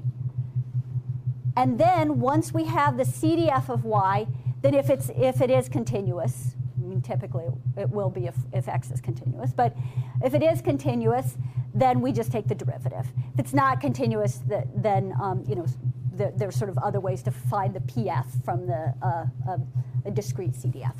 But we'll focus on the continuous case mostly. Okay? So this probably seems a little abstract, and let me just emphasize a couple things. So first, we find the CDF by integrating over the appropriate region. That part might seem a little abstract in particular, and we'll talk about how to find what the appropriate region is. And then take the derivative to find the PDF. We already knew that part. Okay? So let's do an example. Okay, there's a typo in the slides. That should be a small f sub x of little x, not a capital F. So that is the PDF of x, not the CDF of x. Okay? And that typo is propagated on other slides as well. Okay? But I'll try to be clear about that. So we have the distribution of x, the PDF of x, and we have the function h of x, which in this case is just x squared, okay? And we want to figure out what the distribution of y is. Okay, so recall that we needed to, quote, integrate over the appropriate region. Well, that's easy for me to say, but not always clear how to do that. So I'm going to argue in steps what the appropriate region is. Okay, but before we do that, first note that the support of x is -1 to 1. Okay, that's just listed right up there in the description of the PDF, okay, for x between -1 and 1. And then if we look at what values y can take on, if x takes on those values and y is equal to x squared, then we can derive the induced support of y, and that's just the unit interval. Does everyone see where that came from? Okay? So keep that in the back of your mind. we will use that again in a couple of slides. Okay, so what is the PDF of y? Well, let's start. Remember the slide I had up a few slides ago. It said we find the CDF by integrating over the appropriate region. Then we take the derivative to find the PDF. So let's find the CDF first. Okay, and I'm going to do this in steps. So first of all, this is the first step.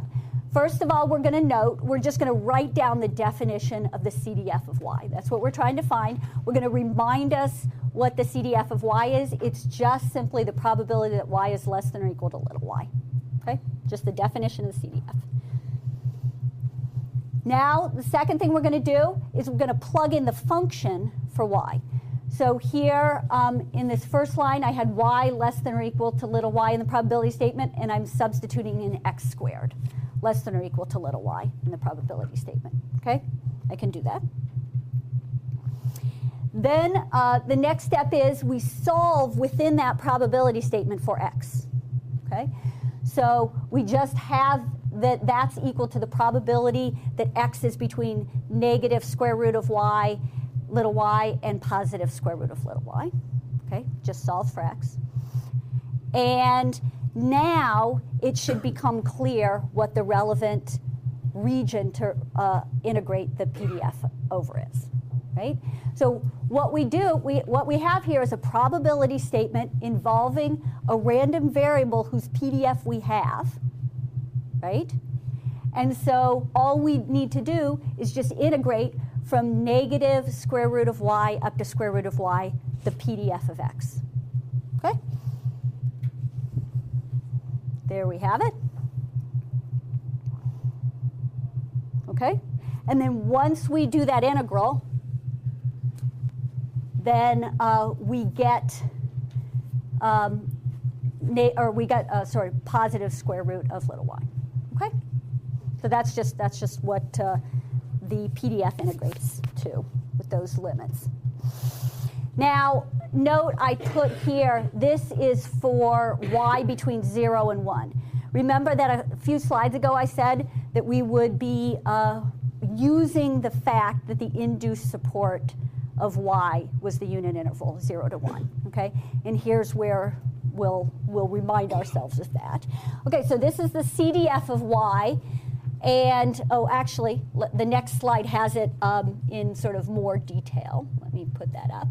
Okay, so the CDF of y is equal to the square root of y over the induced support over 0, 1, and CDFs, as is true with all CDFs, is going to be equal to 0 for values less than the support, and it's equal to 1 for values greater than support. Okay, that's just what a CDF looks like, remember? So it starts out at 0, then it sort of accumulates distribution over the support, and then it goes to 1. Okay, so if you have in this case, we have a finite support, so the CDF is just going to sort of, I'll put a picture of it up. I think I have a picture of it. Oh, well, anyhow. It's going to be 0, and it's going to take this shape from over the unit interval, and then it goes to 1. Okay? And then, so we've got the CDF. We're almost home free. We have a CDF of a continuous random variable. All we do is take the derivative to get the PDF, and that's what the PDF is. Okay?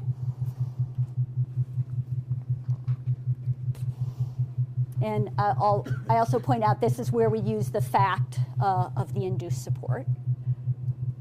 And that is what the PDF looks like. Okay? So let's go back and just think about what we did. We started with the PDF of x, and then we figured out the appropriate region to integrate that PDF over to get the CDF of the function of x, okay, and we did that in steps. And then once we had the CDF of the function of x, of y, then we could just take the derivative to get the PDF, okay? We'll see a few more examples as well. Okay. Okay, so the sort of 4 examples that I'm going to go through in a fair amount of detail today. The first one is a linear transformation of a single random variable. Okay. The second is something called the probability integral transformation.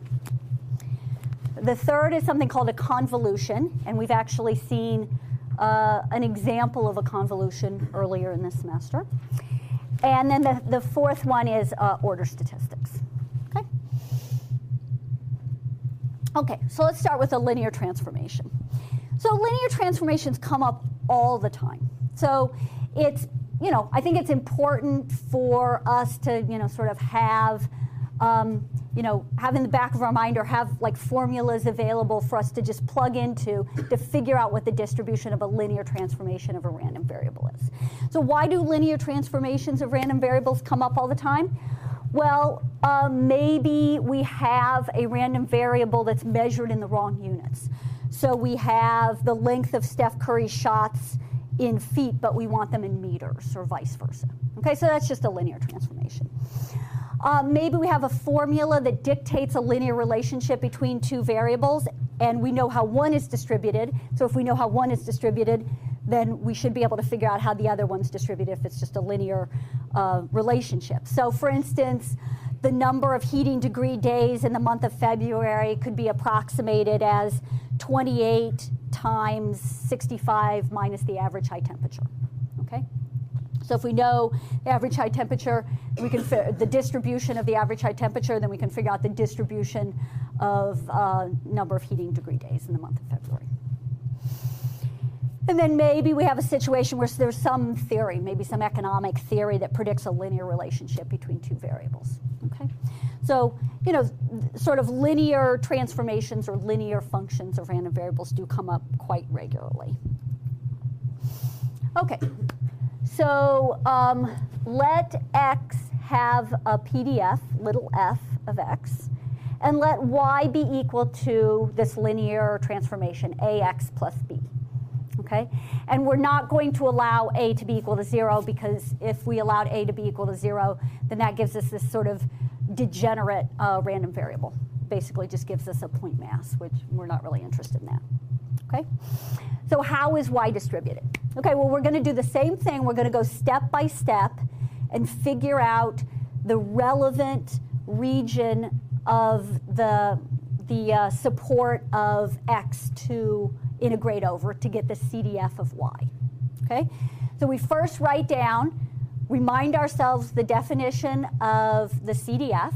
So f sub y is just equal to the probability that big Y is less than or equal to little y, by definition.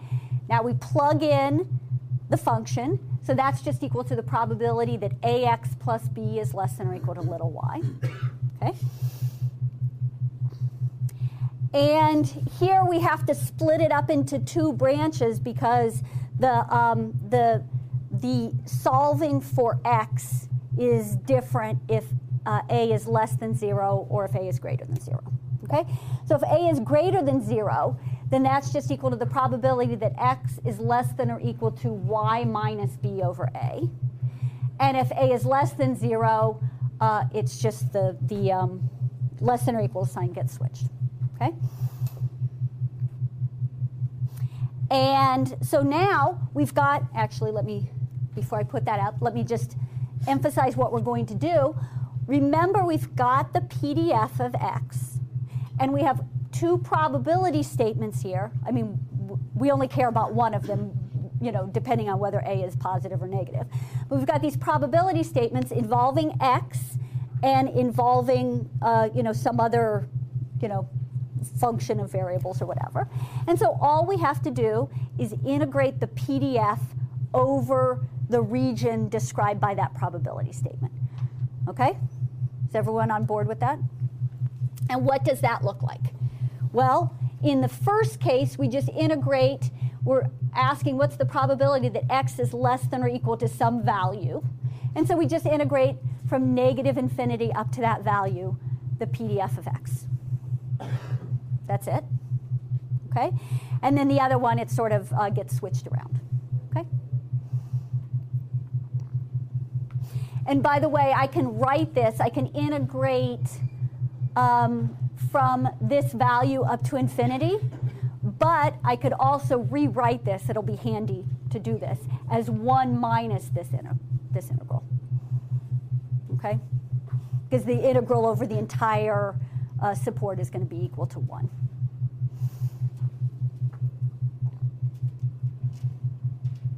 Okay, so now I've got, I have these two expressions for the CDF, and all I have to do is take the derivative to get the PDF, okay?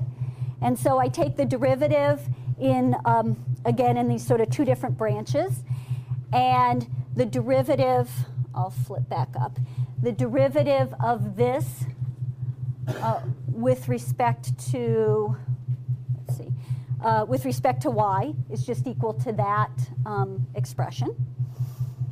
And, sort of similarly, I'm taking the derivative of this second expression with respect to y to get that, okay? And now we're at this point, we're done basically, but we can rewrite it in maybe a slightly more convenient way by using absolute value of a, so we don't have to carry around these two different branches. So we can just write the expression this way. Okay. So now we have, if x is a continuous random variable and y is a linear transformation of x, where a is not equal to 0, here we have a formula that we can always just plug into to get the PDF of x. Okay? Questions? Okay? Okay, second example, probability integral transformation. So I like this example for two reasons. One, because it's a little tricky. And the second, and it kind of makes you think in a way you might not be used to thinking. And the second is that it's super useful, okay? Practically speaking, the probability integral transformation is used like by lots of people all the time in all kinds of situations. Okay, so let x be continuous and have PDF, little f of x, and CDF, big F sub x, okay?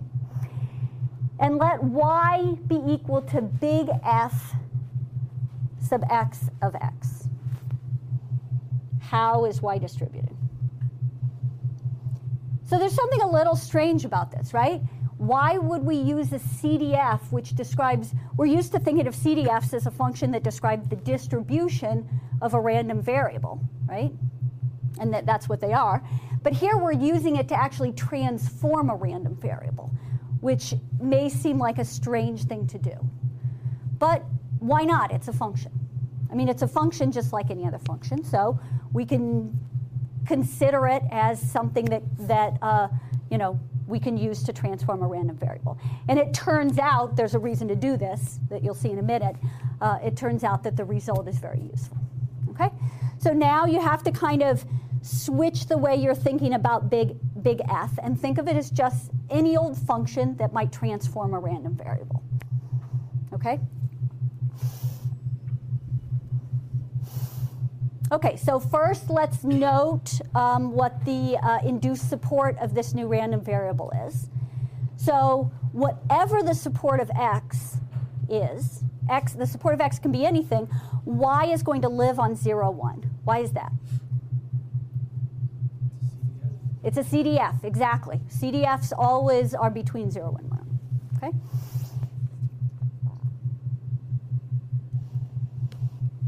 Also note that f sub x is invertible, or at least note that I'm claiming that f sub x is invertible. So for f sub x to be invertible, we've noted before that it's non-decreasing, but in fact, if x is a continuous random variable over a connected set, then f sub x is going to be invertible. Okay, so and the we'll sort of assume that in the description of the problem. Okay, so we have a CDF. It always will take on values between 0 and 1 because that's what CDFs do, and it's going to be invertible because we're assuming these regularity conditions. Okay, so how is Y distributed? Well, let's just proceed the way that we've done in the last couple of examples. So we'll remind ourselves first what the definition of a CDF is. A CDF of Y is just equal to the probability that big Y is less than or equal to little y. Now we plug in the function, so that's equal to the probability that big F sub x of big X is less than or equal to little y. Okay? And now we solve for X, and that's why we need that big F is invertible to be able to do this. Okay? So now we have a probability statement that involves involves X and involves some function or some function of little y. Okay? And so we actually don't, in this case, need to do the integration. We just note that this is the definition of the CDF of X, evaluated at F inverse of little y. And we have the CDF of X, so we just put it there. Okay? So that's getting from sort of this, the second step down to this step here. And what is big F sub X of big F sub X inverse of little y? It's little y. And remember, the induced support of little y is the unit interval because CDFs always live in the unit interval. Okay, I'm seeing some puzzled looks. Do you just need a minute for this to sink in, or do you have specific questions? I have more to say about this, by the way, but the next slide, the sort of this calculation goes away. So I want you to ask questions you have about this before it goes away. Yep. A few examples of when this would be used. Yes, I will, but coming up.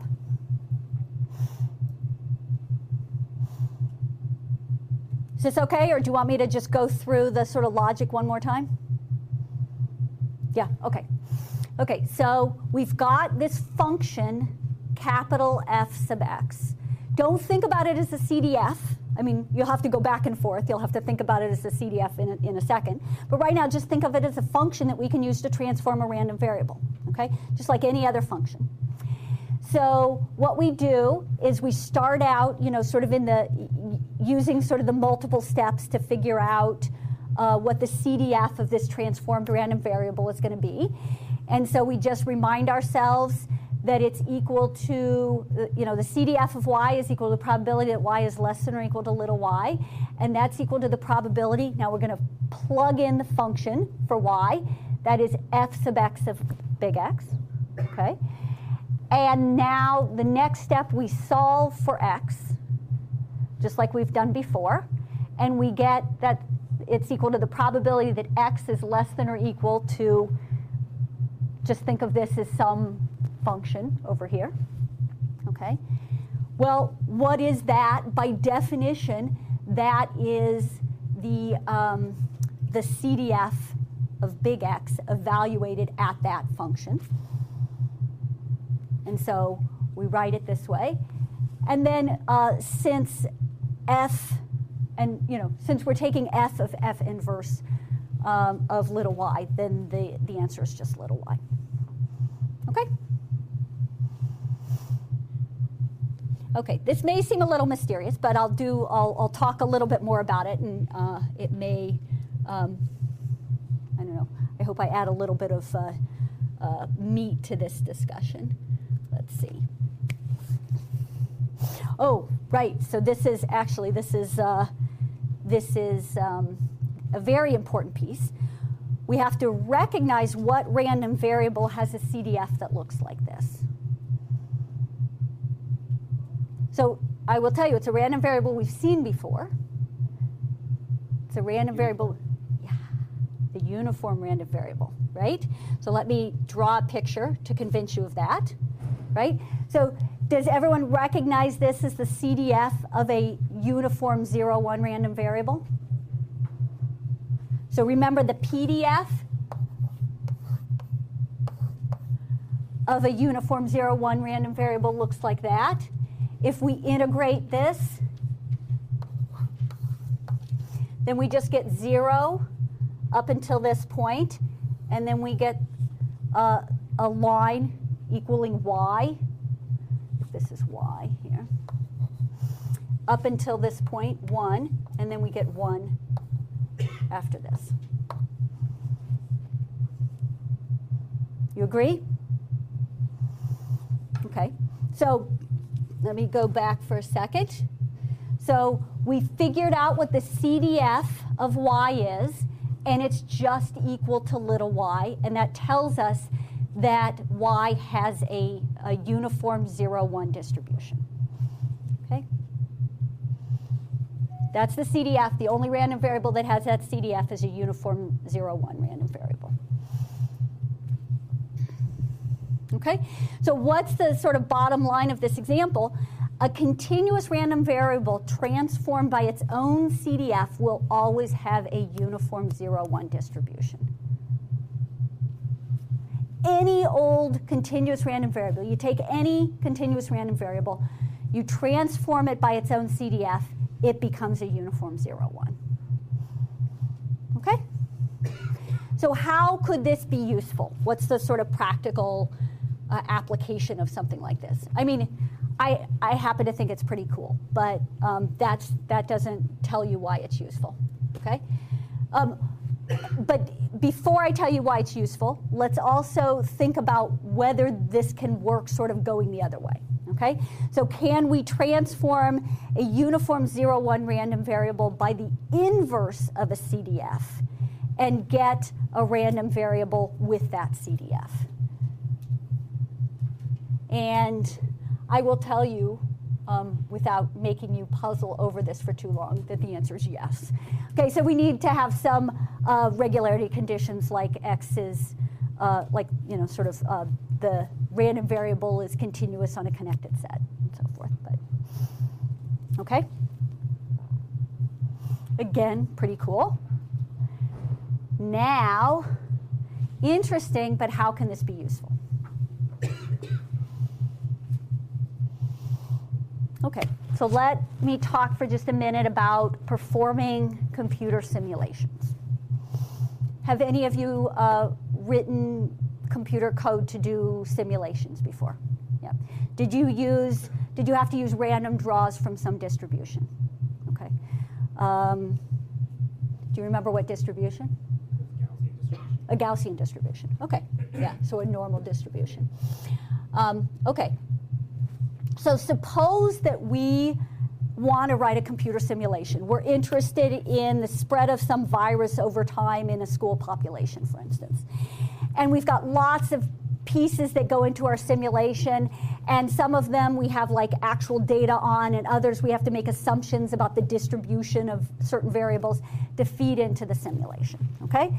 So to perform the simulation, we might need random draws from a uniform distribution to model the proportion of the school population that was infected initially with the virus, okay? We might need random draws from an exponential distribution to model the physical proximity of children during PE class. Maybe that gets fed into our computer simulation. And maybe we need random draws from a beta distribution to model humidity inside the school on different days. Maybe the humidity affects how transmissible the virus is or something like that. So we want to sort of feed all these different pieces into our computer simulation, but we need random draws. We have reason to believe that the humidity follows a beta distribution, say, but we need random draws from the beta distribution for the simulation. Well, what happens if the computer language that we're using only generates random draws from a uniform 0, 1? So that's not actually so uncommon. There are lots of sort of computer languages that may also generate Gaussian random draws, because those are pretty common. But there may not be, sort of in the statistical package or the computer language that you're using, there might not be any way to generate random draws from a beta distribution, or any way to generate random draws from an exponential distribution. Well, I've just given you the tools to do it. Okay, so how is that exactly? Yep. So when you say that for this condition, you need to need random draws from a uniform distribution to boundary proportion of school population. That line. So yeah. Basically, what does that exactly mean? So I'll take a sample of students and say that they are infected. Yeah. So I guess I haven't necessarily thought through all of the details of how one would write a computer simulation like this, but one idea I had was that you might want to start with different proportions of the population having the virus and see how quickly or slowly it spreads depending on how, and so then you might want to take a random draw from a uniform distribution and say, oh, we'll start with 3% of the school population having them. Yeah, exactly. So, okay, so, and I should say also, I sort of said this just a second ago, random number generators, tables of random digits, many other sources of random and pseudo-random numbers are giving you uniform random numbers, okay? So if all you have is uniform random numbers, but you want random draws from a beta distribution or random draws from an exponential, then this transformation is how to do it. So specifically, if you knew or could look up in a book the CDFs of whatever distributions you were interested in, say the exponential and the beta, you could then compute the inverse CDFs and then use those functions to transform the random draws from a uniform 0, 1 into random draws from, say, exponential and beta distributions. Okay? So there may be a question on the next problem set asking you to generate random draws from distributions other than the uniform distribution. And now you know how to do it. Okay? You just draw the plots and explain step by step what you would draw. So CDF of the exponential. So off the top of my head, I don't know what the CDF of the I can draw it, I think. But so here's what the exponential distribution looks like.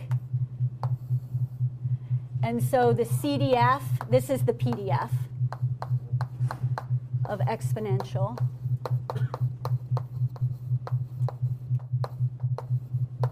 So the CDF is going to look something like this. It's going to be 0, and then it's going to asymptote out to 1. Okay?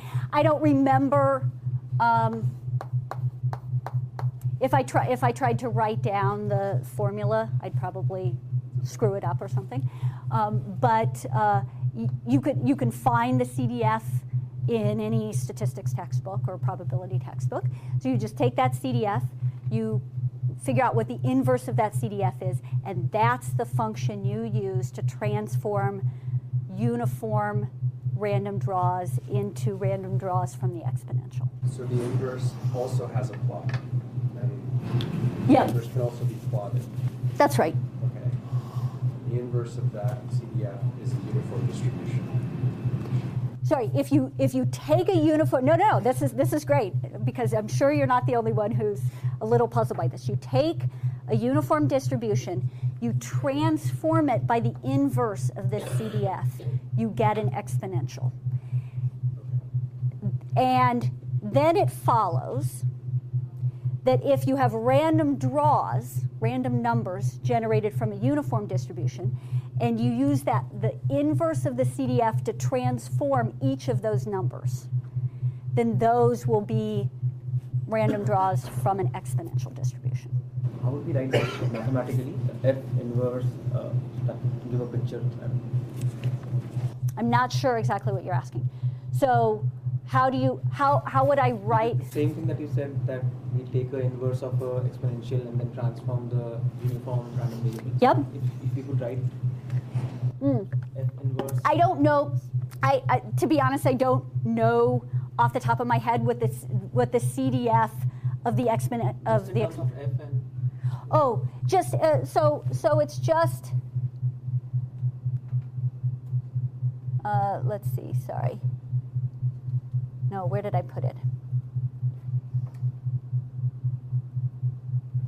Well, I guess I didn't write the equation here. So I have it in words. We just transform a uniform 0, 1 random variable by the inverse of the CDF, and we get a random variable with that CDF. So it's just, we can just take, if X is uniform,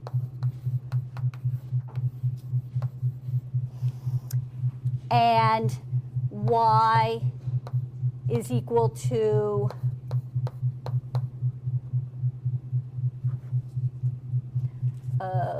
let's see, I'm going to call this Z to avoid confusion. So we have a new random variable Y, and this is a function of X, and in particular, it's this function of X. We take the inverse of we take the inverse of the CDF of Z and transform X by that, where Z is distributed exponential.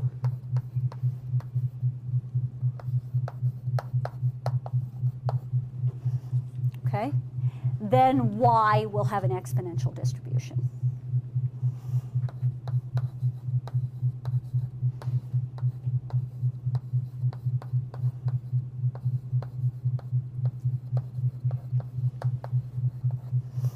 Okay, so you guys might not be able to see the board as well, but you have questions? Everything's okay? Okay, so we have X uniform. We transform X in this particular way, where this is the inverse CDF of an exponential, then the resulting random variable Y is going to have an exponential distribution. Yes? Taking the inverse just means 1 over the CDF? Just that? No, the inverse function. The inverse function, yeah. And so now Y becomes a exponential random generator. Y becomes an exponential random variable, yes. Generator. Yes, so if then what you do is you have random draws from a uniform, then and you transform each random draw by this function, there'll be random draws from an exponential. Okay? Okay? So let me move on, although it seems like you still have questions lingering. So I'm happy to do another example involving this probability integral transformation next time. Okay? But I'll move on to our next example.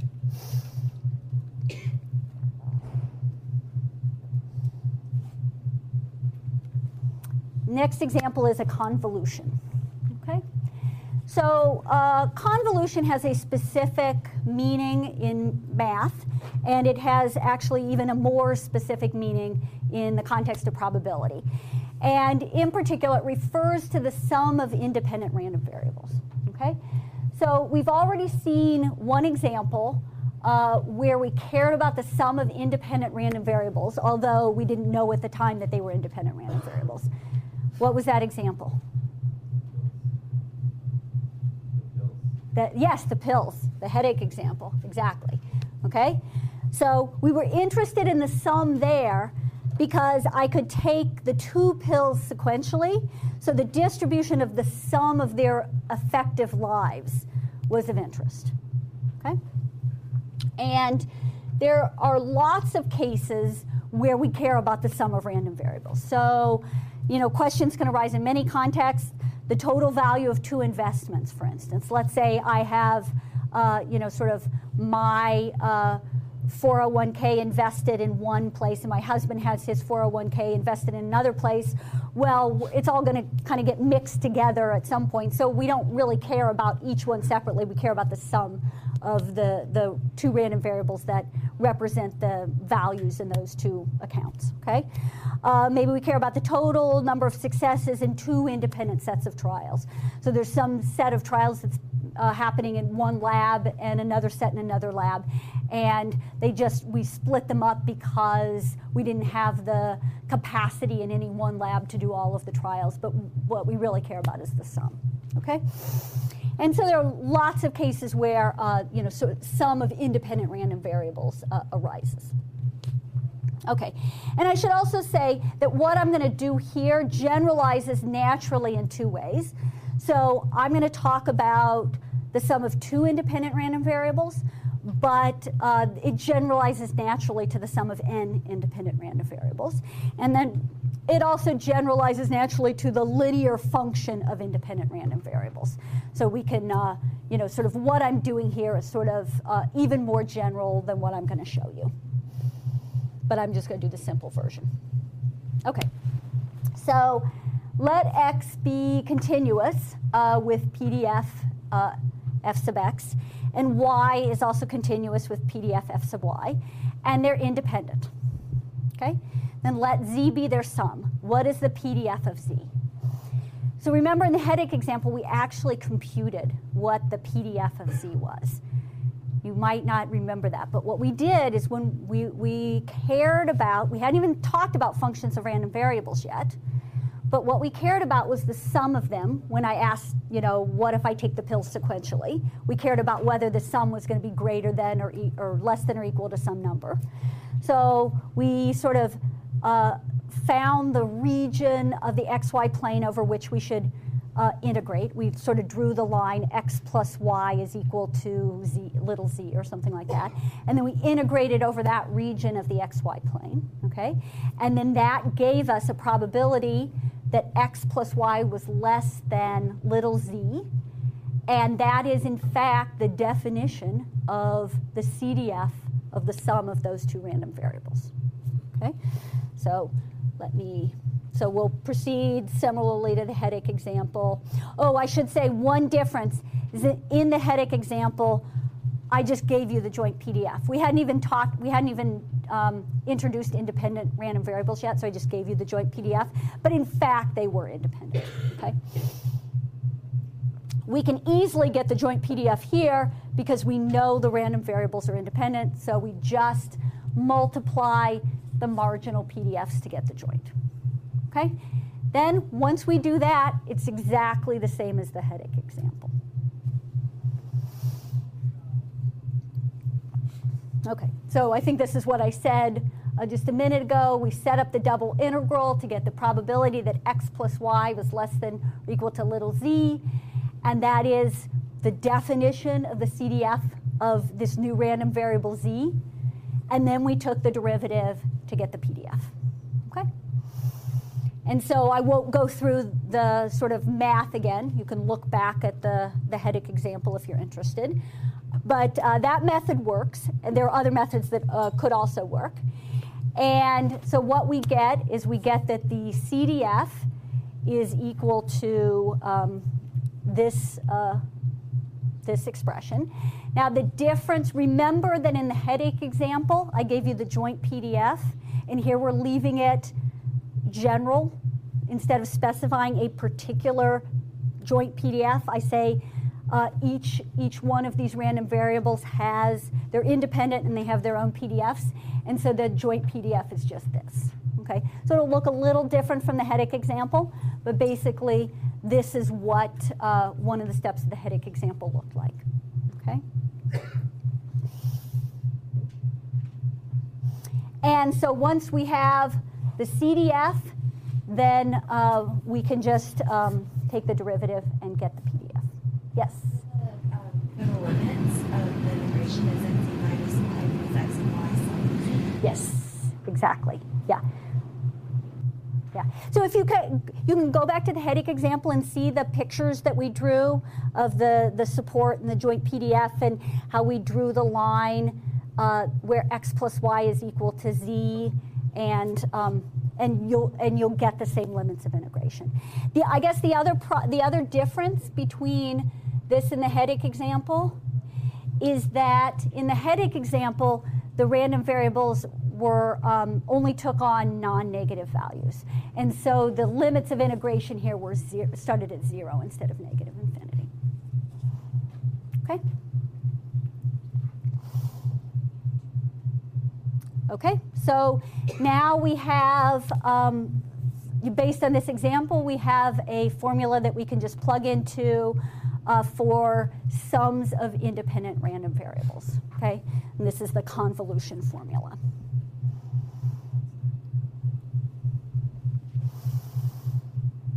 Okay, last example. This one may take a while, so we might not get through all of it today, but that's all right. So I told you before that the uniform was my favorite distribution. Well, order statistics are my favorite function of random variables. So that may be enough motivation for you guys to be excited about this example. If it's not, then I will tell you that order statistics can be very useful in economic modeling. We're going to see an example of that next time involving auctions. And they're also the basis for some important estimators. So there's a lot of sort of important applications of order statistics. Okay, so let x1 through xn, x sub 1 through x sub n, be continuous, independent, identically distributed, and they, since they're identically distributed, they all have the same PDF. Okay, that's just the f sub capital X. Okay, and I should say that this, having sort of a set of independent and identically distributed random variables, this comes up all the time. Okay, so when we start talking about statistics, we will often sort of use this as our first assumption. And so because it comes up a lot, we have sort of different names for it. We can abbreviate independent identically distributed as IID. Okay, so we'll see that. You'll see that in many contexts, in probability and statistics. And furthermore, a group of IID random variables is also called a random sample. Okay, so I'll use those terms interchangeably. IID, random variables or random sample. Sometimes I'll say both and say IID random sample. That happens. Okay. And so we've got this set of random variables. They're independent. They're identically distributed. Because they're independent, remember we don't need to be told what their joint distribution is. We only need their marginals because we can always find the joint because they're independent. Okay? And let's consider the following function. We'll call it y sub n, and it's the max of x sub 1 through x sub n. Okay? So that might seem like kind of a funny thing to consider because I've told you these are identically distributed. They all have the same PDF. But if you think about, you have to kind of maybe be a little more expansive in the way you're thinking about these random variables. And what x sub n is, it's how if you think of each one of these random variables as having a realization associated with it, okay? So like in a particular random sample, we have the set of random variables, but each one is, is a particular realization from the support, okay, or from the distribution. The largest realization is the nth order statistic, okay? We can also define similarly the first order statistic as the smallest value, the second order statistic as the second smallest value, et cetera. Okay, so we can have a whole set of order statistics if we want. And so the question is, how is the nth order statistic distributed? Well, let's figure it out. So we start the way that we often like to start by reminding ourselves what the CDF, what the definition of the CDF is. So we say that the CDF of the nth order statistic is just equal to the probability that the nth order statistic is less than or equal to some value, little y, okay? And since we have, so by definition, by the way we defined y sub n, we can then plug in this probability statement in the place of the second one. So we can say that's equal to the probability that x1 is less than, sorry, that looks like y sub 1. It's actually y comma, okay? So the probability that x1 is less than or equal to y, and the probability that x2 is less than or equal to y, and so forth, up to the probability that x sub n is less than or equal to y. So is everyone on board with that step? That comes from the definition of max, basically. If something is the max, that means everything else has to be less than it. Okay? But we know these guys are independent. So that big probability statement that involved intersection of lots of different events, we can write that as the product of the intersection, or the product of those events, okay? Instead of the probability of the intersection of this big complicated event. Okay, so that's just equal to the probability that x1 is less than y times the probability x2 is less than y, and so forth. Okay? So we get that from independence. And, well, what are those things? Those are, in fact, just the CDF of x evaluated at y multiplied by itself n times.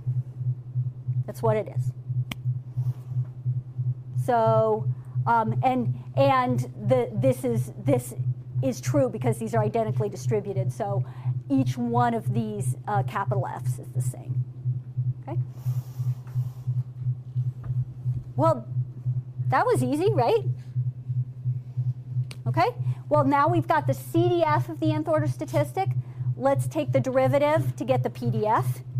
And so we do that, and it's just simply, we just, when we take the derivative, we get n times the CDF raised to the n minus 1 times the derivative of what was inside here, which is just the PDF. Okay? Pretty cool. How is the first order statistic distributed?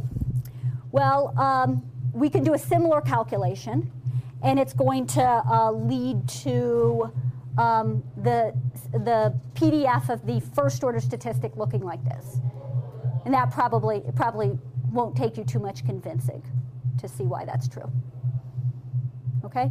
And in fact, we can do this with the second order statistic, third order statistic. Those get a little bit more complicated, as you can imagine, because we don't have a whole bunch of events of like everything being less than, we have to sort of consider the different permutations of ways that we can get, sort of n1 of the order statistics less than a value and n2 of them greater than a value and so forth. So the sort of the PDFs of all the sort of intervening order statistics, we can write them down, they get more complicated. Okay? Okay. So now we have the following. We have the PDF of the nth order statistic and the PDF of the first order statistic. And let's see a specific example. What do these distributions look like if we have a random sample from, say, a uniform, my favorite distribution, a uniform 0-1 distribution? Well, we're just going to plug into these formulas, and this is what we get. We have to, it's going to be a function of n. Okay, so we'll choose n equals 5. We plug into these formulas and we get these two PDFs, right? And here are the pictures. So this is the PDF for the first order statistic, and here's the PDF for the nth order statistic. Does this make sense? Do these graphs approach some probability when n goes to infinity? Can we leave that for just a moment? Sorry. Because no, that's fine. It's a good question, but I'll get to it. Actually, I might not get to it today, but I'm planning to address that exact question in a minute. So, okay. So this is what the distribution of the first order statistic looks like. The nth order statistic. Does this make sense to you? Oh, yeah. Why not?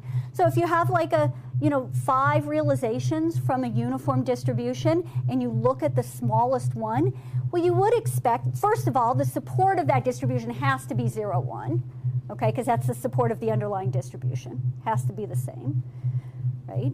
And there's going to be more probability towards 0 if you're looking at the distribution of the smallest value. And if you're looking at the distribution of the largest value out of 5, there's going to be more probability up towards 1. Right? So think of it like this. You have a random sample of size 5 from a uniform 0-1 distribution. How is the smallest realization from that random sample distributed? Okay? So you're just asking, you just take sort of this random sample of 5 from a uniform distribution, and whatever the smallest one is, you're going to this formula gives us how that smallest value is distributed. Okay? And likewise, so you get something like this, same support, 0-1, but with the probability concentrated near 0. And the sort of logic carries over to the largest value. You just, sort of are looking at how the largest one of these guys out of 5 is distributed, and it's going to look like that. Okay? So what if n is larger than 5? What if n is really large? So would you like to step in? It's going to, so basically what's going to happen is it's going to get more and more concentrated. The distribution for the smallest one is going to be more and more concentrated towards 0. The distribution for the largest one is going to be more and more concentrated towards 1. And in the limit, in fact, you'll get that sort of their point masses at 0 and 1 for the first order statistic and the nth order statistic. And I just drew a couple pictures that maybe illustrate this. So here's where n is equal to, I'm not sure what it's equal to, maybe 12 or something like that. Okay, so if you just think about like what the distribution of this highest realization and the lowest realization are relative to if there are only 5 random variables in the random sample, then it's just likely they're going to have more probability of being closer to the edge points. Okay, and then as you get, I don't know how many that is that 40 or something like that, then the probability that the nth order statistic is close to 1 is really high. And the probability that the first order statistic is close to 0 is really high. It would be a very strange event if we had 40 observations from a uniform 0-1 and none of them were down here, for instance. Okay? Okay? So I think I went 1 minute over, and I apologize for that. But we got through order statistics. And next time I'll do an example. What was it? The probability integral transformation that had you guys scratching your heads, right? So I'll do an example of that, and then we'll move on. Okay?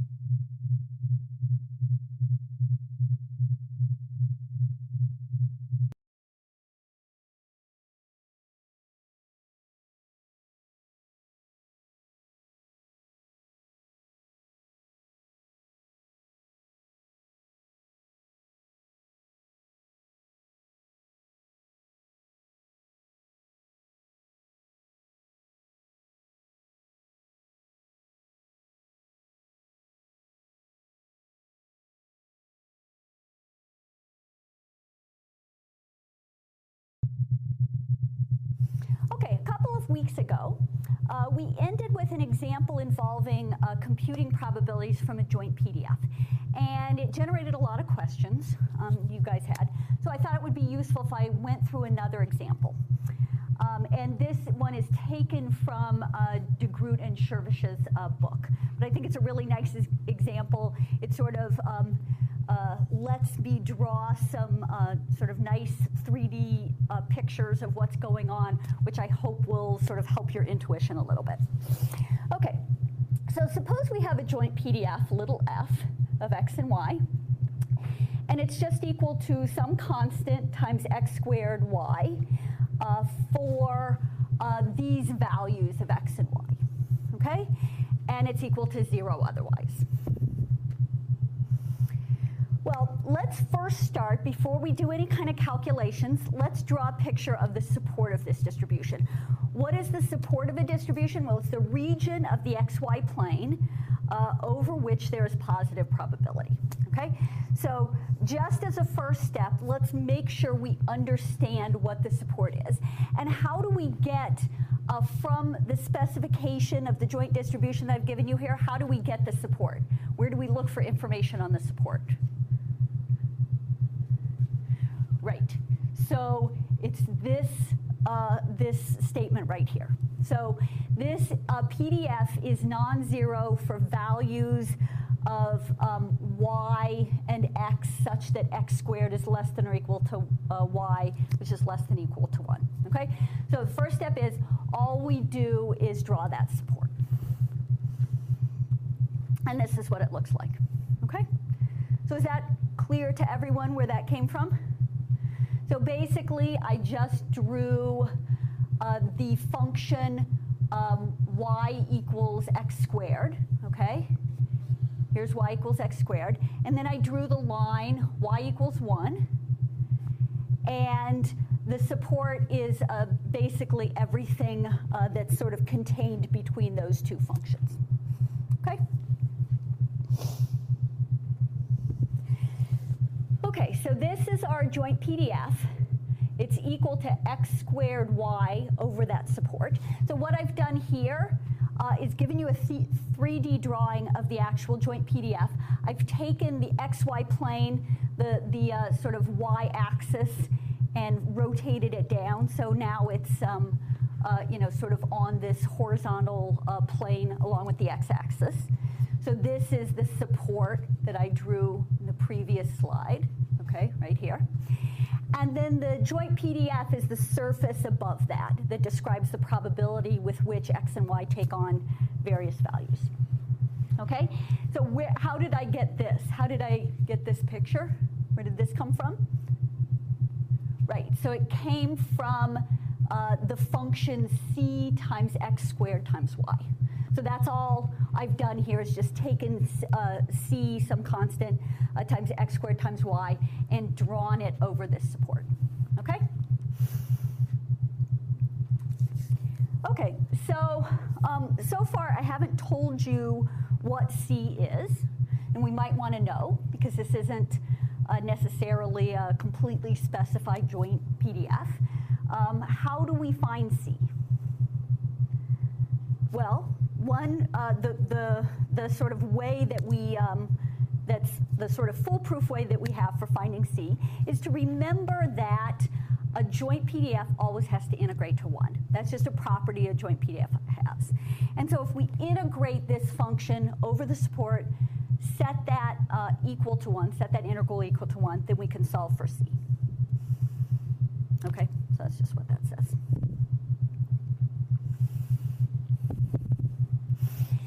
Now, note that we only need to integrate that function. We don't need to integrate this function over the entire xy plane. We only have to integrate it over the support of the distribution because outside of that support, the PDF is equal to 0. Okay? So here's what we do. I set up the integral. So here is the joint PDF. I've set up the double integral, chosen these limits of integration so that I'm only integrating over the support of the PDF, and you know, perform that integral. We get that it's equal to 4 over 21 times c, and we set that equal to 1, and so that we get c is equal to 21 over 4. Okay? So you might be a little puzzled as to how I got these limits of integration if, for instance, you haven't taken calculus in the last year or so. Maybe you've sort of are a little rusty about that. So let's take a look again at the picture of the support and see where these limits of integration come from. Okay, so here's the support. And what I'm doing is I'm integrating first out over y, and y takes on values from x squared up to 1. Okay? And then the outer integral is over x, and x takes on values from -1 to 1. Okay? And I could have done the integration in the other order as well, and that would have worked just fine. Okay, so now we've got this completely specified joint PDF. We plugged in the value for the constant that we computed, and so we've got this completely specified joint PDF of x and y, and so now we can actually start doing things with it. And one of the things that we can do is calculate probabilities of certain regions. So in particular, let's suppose that we're interested in the probability that x is greater than y. How would we do that? We've got the joint PDF, so we have all the information we need. All we do is we just set up an integral so that we're integrating the joint PDF over the region that's described by this probability statement. Okay? So how do we do that? Well, we have to figure out the region over the xy plane over which to integrate, which is what I just said. And how we do that is we draw the line for x equals y. So this is the line here, x equals y. This is part of the support of the joint PDF. I didn't draw the entire support. I could have continued and drawn the whole thing, but the rest of it was irrelevant for this probability question. So I only drew part of the support. And basically, what I want to do is integrate over this slice, because this slice is the part, it's the sort of intersection between the values where x is greater than y. So all the values sort of southeast of this line are values such that x is greater than y. And it's the intersection between those and the support. Okay? So is that clear? Okay, so once I've sort of identified what region we need to integrate over, then all we have to do is just remember our multivariable calculus and figure out how to set the limits of integration, do the integral, and we're all done.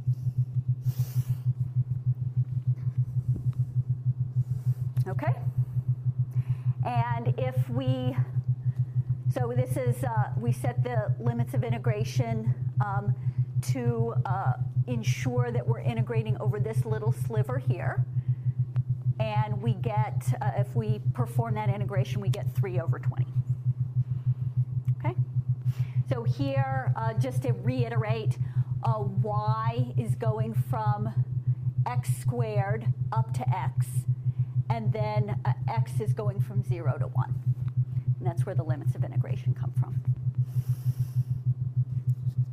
Okay, so now we're starting to get comfortable with the notion of a joint distribution being a surface or set of point masses over the xy plane that describe the probability with which a random vector takes on certain, or is in certain regions of the xy plane.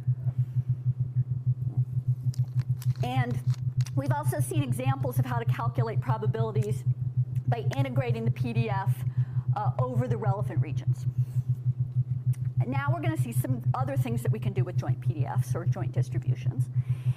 And one of the things we can do is we can take the information that's embodied in a joint PDF or joint probability function, and we can extract the information that tells us about the individual distributions of those sort of constituent random variables.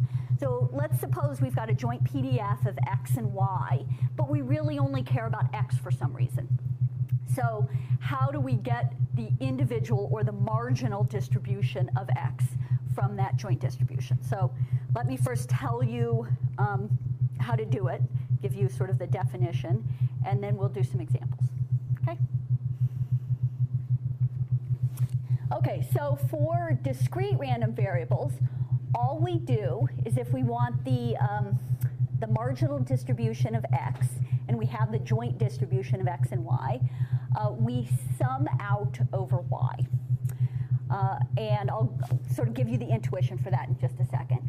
And for continuous random variables, we do, not surprisingly, the sort of continuous analog of that, which is that we integrate out over y. Okay? So what's the sort of intuition behind this? Well, for discrete random variables, for a particular value of x, what we want to do is we just want to sum up the joint distribution over all the values of y to obtain the marginal distribution of x at that point. So if we want to know the probability that a random variable x is equal to little x, for instance, what we want to do is we want to sum up the probability that, from the joint distribution that the pair, well, for any possible value of y, all of the pairs for any possible value of y, we want to sum up those probabilities. And the sum of those probabilities gives us the marginal or individual distribution or probability for x, okay? And then for continuous random variables, we just do the continuous analog of that. So this may seem a little kind of vague at this point, so now I think would be a good time to do an example or two. Okay, so let me turn to tennis. So Esther and I play tennis, and like a lot of sports, tennis players tend to rise or fall to the level of their opponent. And so it wouldn't be surprising to learn that we're more likely to both be playing well in a particular day or both be playing poorly, okay? Oh, by the way, that's the MIT tennis bubble. Have you guys played there? It's a very nice place to play tennis if you ever want to, play tennis during the winter. Look into playing there. Okay, so let's see, where was I? So anyhow, it's not surprising that on any given day, Esther and I, if we're playing each other, we might both be playing well or both be playing poorly, okay? What would that observation about, suggest about the shape of the joint probability function of our unforced errors by game? Okay, so for those of you who don't play tennis, just a tiny bit of background. A game is completed when a player wins 4 points by at least 2 points. And this scorekeeping has this sort of funny historical character where we don't just count 0, 1, 2, 3. But an unforced error is basically when Esther hits me the ball and it's a shot that I can get back, but I hit it into the net instead. Okay, so that's an unforced error.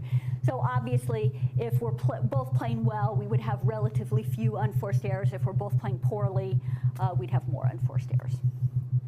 Okay, so what does this observation that we're typically both going to be playing well or poorly suggest about the shape of this joint PDF or joint PF of our unforced errors by game? Any guesses? Well, if you think about it, the probability is going to be concentrated around values of x and y. So let's say x is the number of unforced errors that Esther hits, or that she's responsible for, and y is my unforced errors, the number of my unforced errors.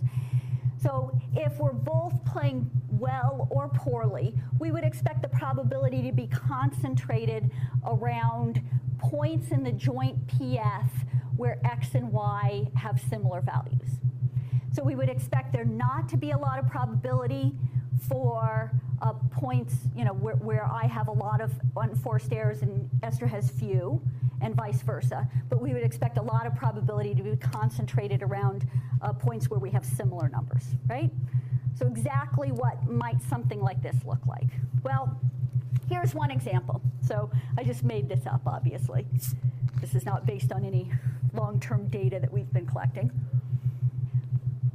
Let's say x is my number of unforced errors and y is Esther's number of unforced errors.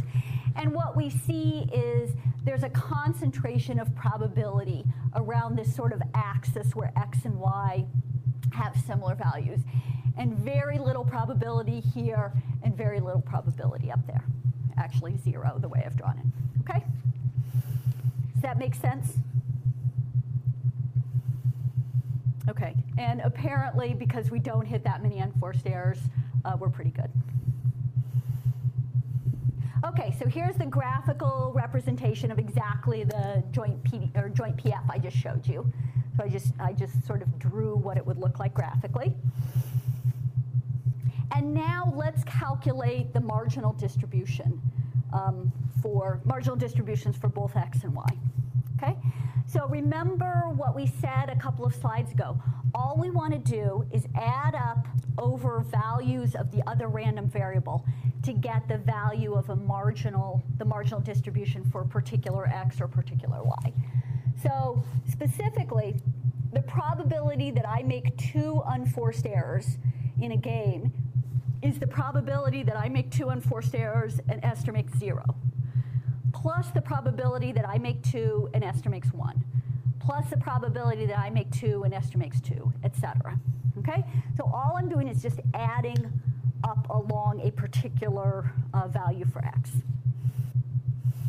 Okay, so then we get, if I do that, and I do that for all the values of x, I get the following marginal distribution. So the probability that big X is equal to 3/8 is, the probability that big X is equal to 0 is equal to 3/8. The probability that's equal to 1 is equal to 5/16, and so forth, okay? And it turns out that the marginal distributions of our errors are exactly the same, okay? So I've just written this, instead of writing both of the marginal distributions out, I just wrote it, that f sub x of little x is equal to f sub y of little y. And I want to also mention that I will never reveal the true distributions of our unforced errors. You can speculate if you want. Okay. Oh, and here it is graphically, okay? So both of the marginal distributions look the same, obviously. Okay? Okay, so now we've done an example using a discrete PF, probability function. And let's do sort of the analogous thing using a continuous distribution or continuous joint PDF. So returning to our example from the beginning of lecture, we have this PDF that I've reminded you of there. And recall, this is the shape of the support of the PDF. And this is my 3-dimensional rendering of what the joint PDF looks like, okay? So just sort of applying the formula that I gave you a few slides ago, if we want the marginal PDF of x, say, all we have to do is integrate out y. And so what we do is we want to integrate, in general, we're going to integrate the joint PDF out, over the entire support. For us, y only takes on values as a function of x from x squared up to 1. And so that's the region we're going to integrate over, okay? And you can see it here. I've included the support down here to remind you. So we're integrating for a particular value of x. We just integrate from x squared up to 1, okay? And if I wanted to be really pedantic and I wanted to be sort of very precise about my notation, what I would do actually is I'd put an indicator function here, because this PDF is only defined, or it's only non-zero over this region here, where x is between -1 and 1. So just to be sort of super careful, I might include an indicator function here, just to remind us of that. Okay? And if we perform the integration, then this is what we get, 21/8 times x squared times 1 minus x to the 4th. And again, just to be very careful, I put the indicator function there. And this is what it looks like graphically.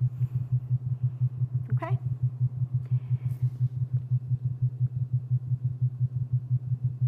Okay, so we can do the same thing. We just calculated the marginal PDF of x. We can do the same thing with y and calculate the marginal PDF of y. So here, for a particular value of,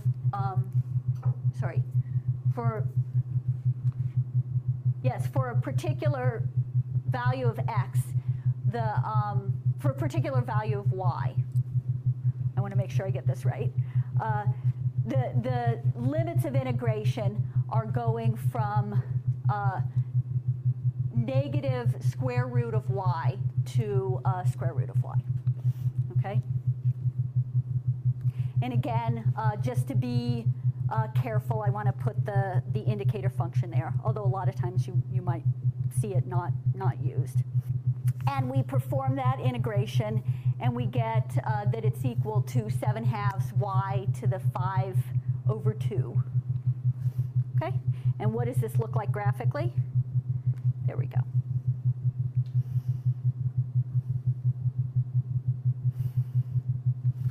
Okay, so we've seen a couple of examples now where we take a joint distribution, we want to extract the information on the marginal or individual distributions of the random variables that are sort of part of that joint distribution.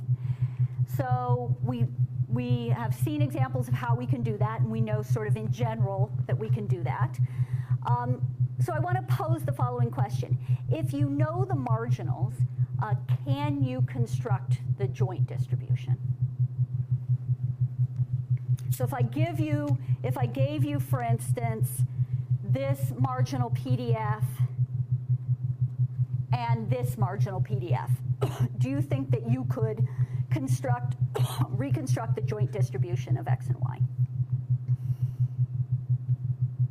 Guesses? Okay, well, the answer is no. In general, no. We need another crucial piece of information, and that's the relationship between the random variables. So, in other words, another way to say this is basically that a joint distribution contains 3 different types of information.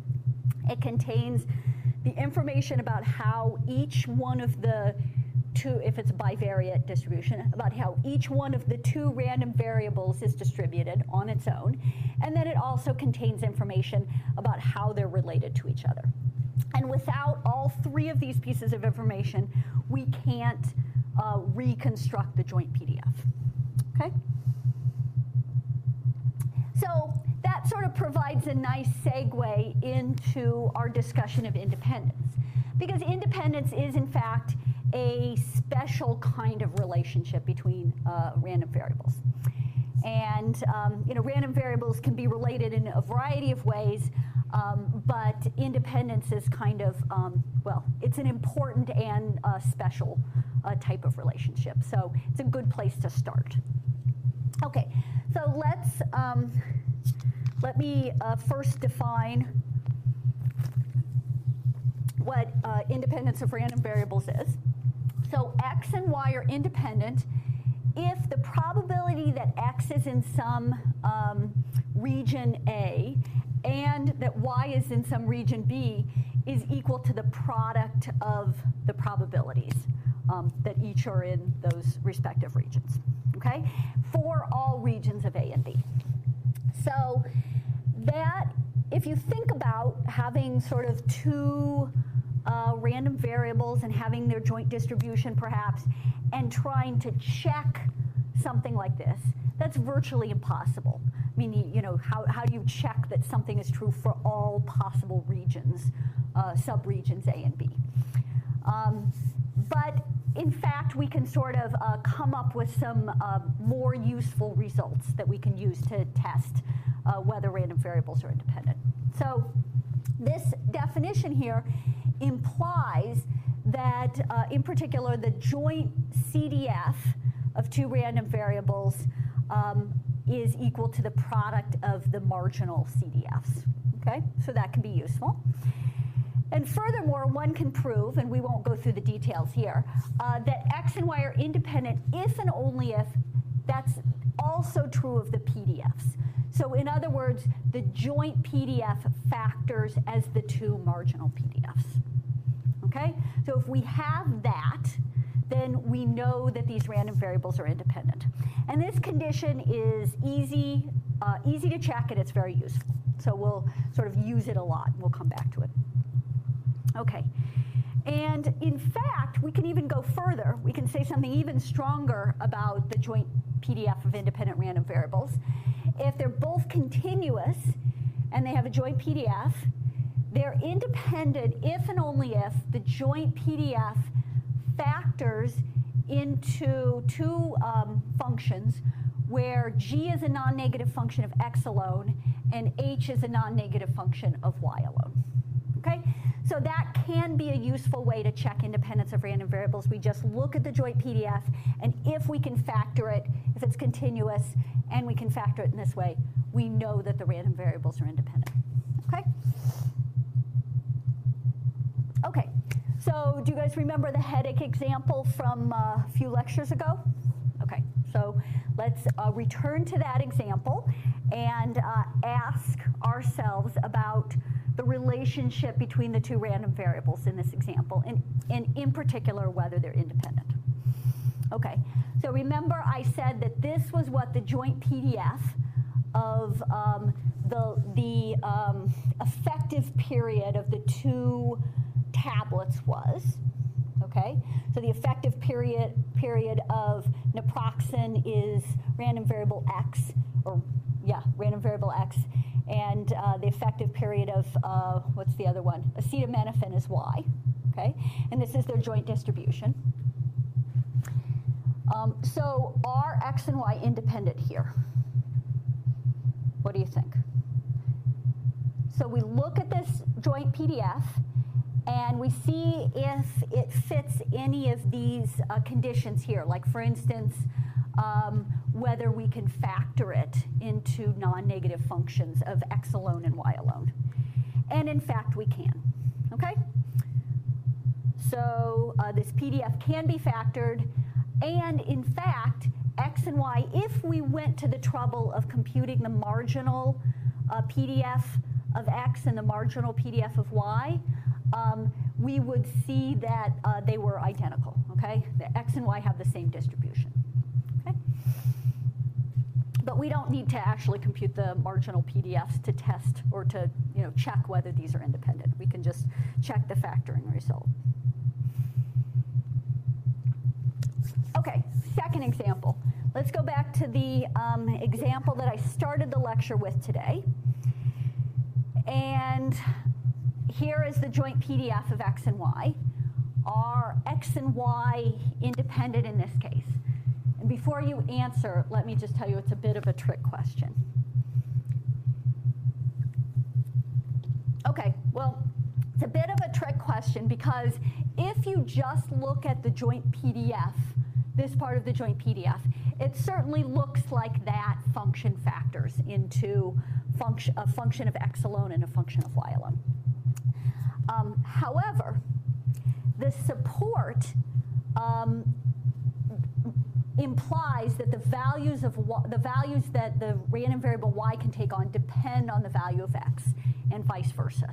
So, in other words, this function or this joint PDF cannot, in fact, be factored into, sort of a function of X alone and a function of Y alone. The function of X is going to depend on Y through its support, and vice versa. Okay, so these random variables are not independent. And here's the third example. This is also just from a few minutes ago. So here is the joint PF of unforced errors in mine and Esther's tennis game. Are X and Y independent here? What do you think?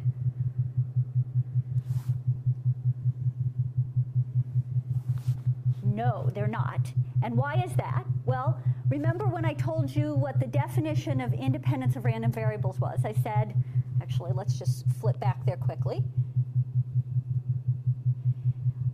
X and Y are independent if the probability that X is in some region and Y is in some region is equal to the product of the probabilities for all regions A and B, okay?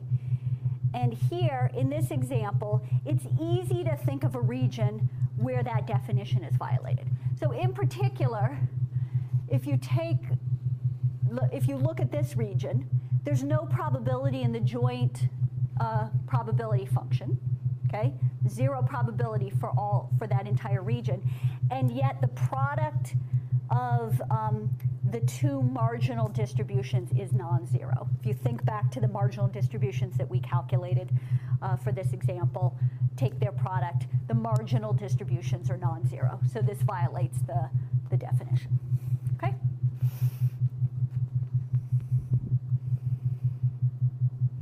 Okay, so let me sort of do tell you one additional fact and do one additional example that I hope will sort of solidify your intuition a little bit about independent random variables and joint distributions. So here's the fact. For discrete random variables, if you have a table representing their joint probability function, the two variables are independent if and only if the rows of the table are proportional to one another, if and only if the columns of the table are proportional to one another, okay? So basically, if you look at a table of probabilities, every row has to be like a multiple of the other rows. Every column, sorry, I'm doing it the wrong way. Every column has to be a multiple of the other columns. Every row has to be a multiple of the other rows. And if that's not the case, then the random variables are not independent. Okay, so why is that? Well, independence means that the product of the marginals is equal to the joint. So each column of the table is just a multiple of every other column, the multiple being the ratio of the marginal probabilities associated with the two columns. Okay, it's kind of a mouthful, so let me do an example. Okay, so here is a table representing probabilities of two random variables, x and y. So this is the joint PDF of the two random variables. And you'll notice something about these columns in the rows of this table.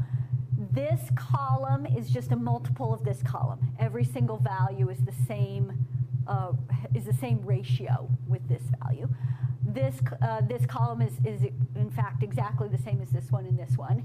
And then this column is also a multiple of all the other columns. You can look down the rows and see exactly the same patterns existing. Okay? So what might this be a distribution of? Well, again, it's just made up, but we could think of this as a possible joint probability function of unforced errors if mine and Esther's errors were independent, okay? So if in fact we didn't have this situation where when I played well, Esther played well, and when I played poorly, Esther played poorly, or vice versa. So if our unforced errors were completely independent, maybe this is what the joint distribution would look like. Okay? Okay, so everyone feel comfortable with independence? Well, similar to the idea of conditional probability, so now we'll move on to talk about conditional distribution. Similar to the idea of conditional probability, we want to introduce the conditional distribution now. And basically, the conditional distribution allows us to update the distribution of a random variable if necessary, given relevant information. So if I tell you, for instance, that Esther made 2 unforced errors in a particular game of tennis that we played, then that lets you, given the joint distribution of our unforced errors, that lets you figure out what the distribution of my unforced errors was, conditional on the fact that Esther made 2, okay? So how do we calculate these conditional distributions? Well, for continuous conditional PDF, we just calculate it as, so this is how we denote it in terms of the notation, and it's just the joint PDF divided by the marginal PDF, okay? The marginal PDF of the conditioning variable. And for discrete random variables, it's just equal to that, okay? So one thing, it's a little easy to get confused with the notation of conditional distributions because they're often written as a function of both x and y. And so you might, if you didn't think carefully about it, you might sort of get confused and think it was a joint distribution, okay? But for a particular, but it doesn't behave the same way as a joint distribution. So for a particular value of the conditioning distribution or a conditioning variable, it behaves just like a marginal PDF, okay? So it may be written as a function of x and y, but then you plug in, if x is your conditioning variable, you plug in a particular value of x, and then you just have a marginal distribution. Okay.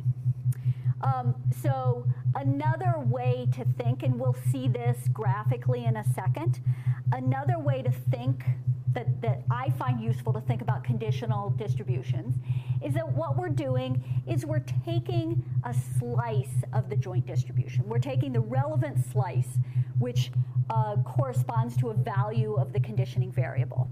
And then once we take that slice, we have something that looks like a PDF, perhaps, but it might not, or it's not in general going to integrate to 1. And so then we have to sort of blow it up. We've got to multiply it by some factor so that it integrates to 1. Okay? And so this is sort of exactly how I think of this, this formula for a conditional PDF. We're just taking a particular slice, a particular value of x, of the joint distribution, and then blowing it up by this factor so that it integrates to 1. So let's see some examples. Okay, so here's our the now familiar original joint probability function of unforced errors. Okay, and let's take a slice of it. Okay, what do I mean by take a slice? I mean choose a particular value of y. Y is going to be our conditioning variable this time. Okay, so choose a particular value of y, say y equals 2. And then that slice, so basically that tells us something about, so if Esther has 2 unforced errors in a particular game, that's what this slice represents, Esther having 2 unforced errors. And then these numbers tell us something about the relative probabilities of me having 0, 1, 2, 3, or 4 unforced errors in that game, okay? But as it stands, I mean, that gives us some information, but as it stands, this is not a PDF on its own. This slice is not a PDF because it doesn't integrate or doesn't sum to 1. So we need to blow it up. So the factor we blow it up by is just the probability that y is equal to 2.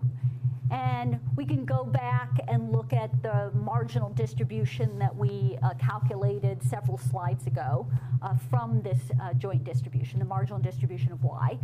And we look up that the probability that y is equal to 2 is 5/32.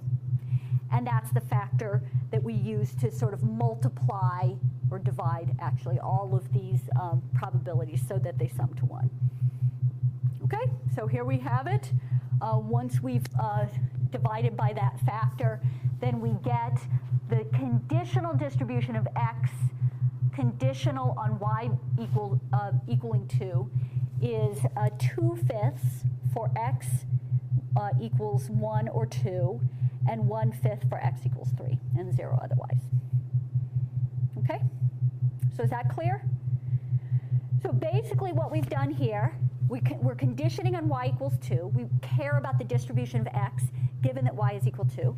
So we take the slice, the relevant slice of the joint PDF, but then that thing on its own is not a marginal PDF because it doesn't sum to 1. So we've got to blow it up so it sums to 1. And that's exactly what we did. Okay?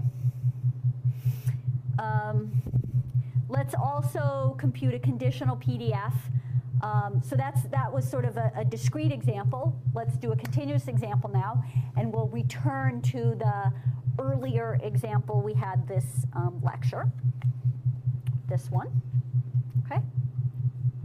So now what we want to do is we want to take a slice of this joint PDF at some particular value, and then that slice is not going to be a true PDF, and so then we've got to figure out what we multiply it by so that it integrates to 1.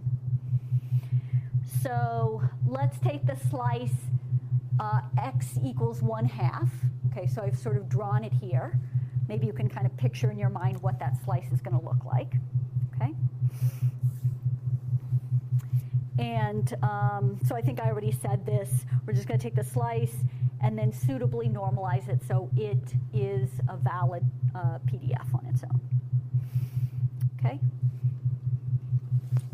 So recall that the marginal, we calculated the marginal PDF of x, and we'll need this in just a second to calculate this conditional PDF. Because remember, the formula for the conditional PDF is the joint PDF over the marginal PDF of the conditioning variable. And so I'm just reminding you here, this is the marginal PDF we computed several minutes ago. Okay? And note that this PDF is non-zero for all x in this interval here, except for x equals 0. At x equals 0, this PDF is 0. Okay, so that means, in particular, if we're going to condition on x, we can only condition our conditional distribution. Condition on x is only going to be defined for non-zero values of the PDF of x. Okay. And so a PDF conditional on x will only be defined for values in this interval except for 0. Okay? So just note that, and we'll come back to that at the end. Okay? We just have to sort of make sure we don't forget that. Okay, so we've got the marginal PDF of x. Recall that this is the formula for calculating the conditional PDF. Okay? And this is the joint PDF up here. So we have everything we need to calculate the conditional PDF. And this is what we have. This is what we come up with. Okay? And again, keep in mind, it's only defined for non-zero values of x.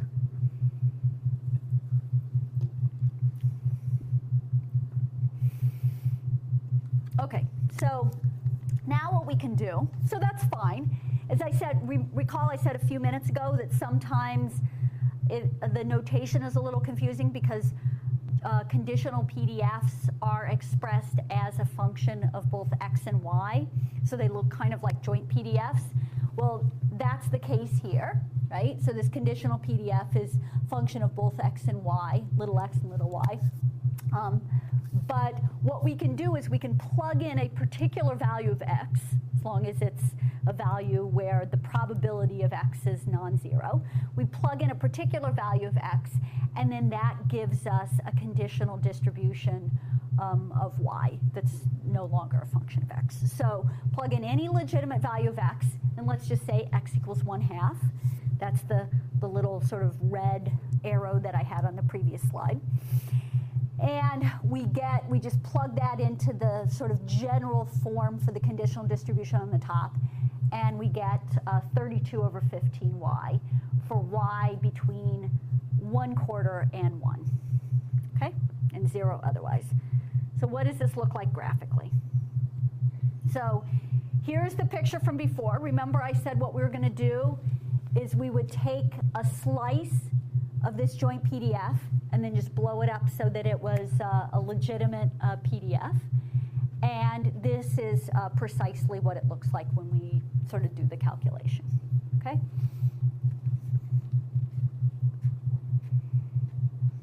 Okay?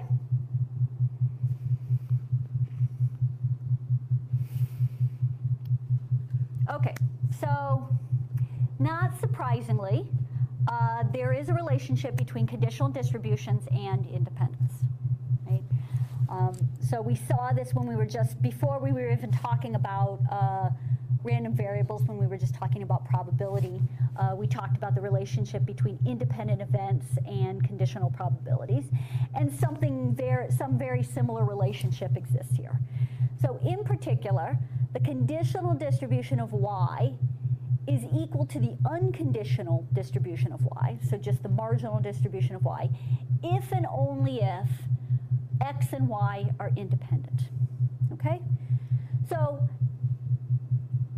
the sort of intuition behind this is that if you have two random variables and they're independent, then knowing something about the realizations of one of the random variables doesn't tell you anything about the distribution of the other. And remember how I said that a conditional distribution was like a way of updating the distribution of a random variable given some relevant information. Well, if you're told x is equal to 2 and x and y are independent, well, then that's actually not relevant. The fact that x is equal to 2 isn't relevant information for the distribution of y. Okay? So that's basically what this relationship says.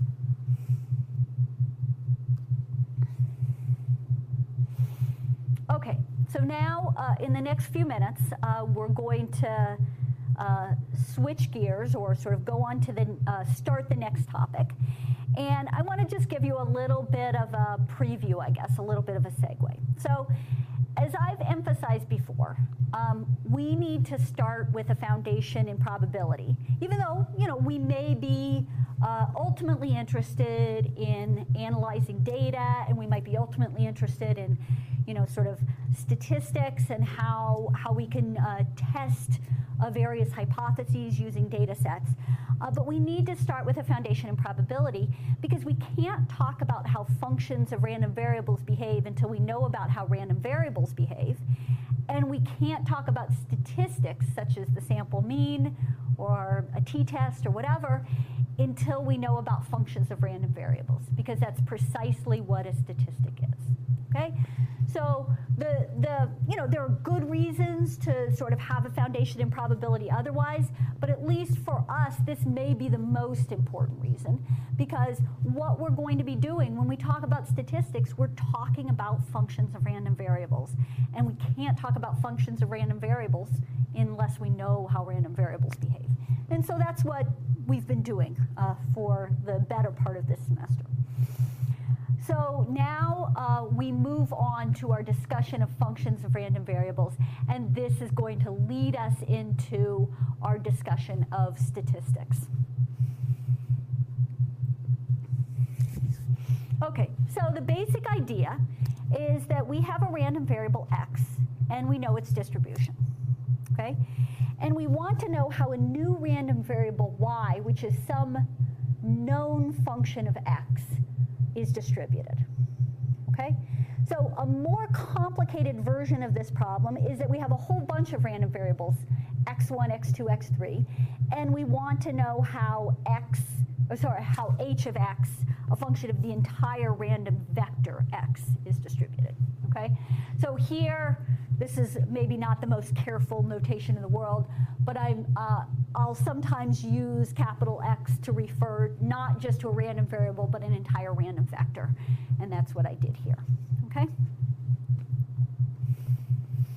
Okay, so let's start. So I'll give you, probably next time, specific information about how you figure out the distribution of functions of random variables in different situations. But I think it's helpful to start with a graphical example where we just kind of do it intuitively, okay? So let's suppose we want the distribution of some new random variable y, which is equal to the absolute value of 2 times some random variable x plus 3, okay? So we've got this random variable x. We know its distribution. I'm putting it right there, okay? So we know its distribution, and what we want to do is figure out what the distribution of this function of the random variable is. So first what I've done is drawn the PDF of x, okay? So I gave it to you in formula here. and then I'm just sort of drawing what it looks like graphically. And let's sort of transform it or take this, consider this function step by step, okay? So let's first multiply the random variable by 2. And what happens to the PDF when we multiply the random variable by 2? Well, what happens is it stretches out, okay? So basically the random variable used to have support -1 to +1. It now has support -2 to +2. And because it still has to have a distribution, you know, the PDF still has to integrate to 1, this got squished down, okay? So basically the PDF just got stretched out. So that's the first step. We've just multiplied by 2. Now let's take the absolute value of this random variable and see what happens to the PDF, okay? All of the density over the negative values that we saw in the last slide, so basically all of this density here gets flipped into positive values when you take the absolute value, okay? So then our PDF looks something like this. So now the support only goes from 0 to +2, but it's twice as tall as the previous PDF because, you know, I guess there are a couple ways to think about it. First of all, this is a PDF, so it has to integrate to 1. So that sort of specifies what height it has to have. But also you're basically taking, you know, sort of all of this density and adding it to the density over the positive values that was already there, okay? And now the final step is, so we've multiplied it by 2, we've taken the absolute value, and now we want to add 3 to it, okay? And what does adding 3 to a random variable do? Well, it just shifts the entire distribution over. So instead of the support being from 0 to 2, the support is now from 3 to 5, okay? Okay, so keep in mind that throughout this process, the distribution always retained the properties of a PDF. In particular, it integrated to 1, okay?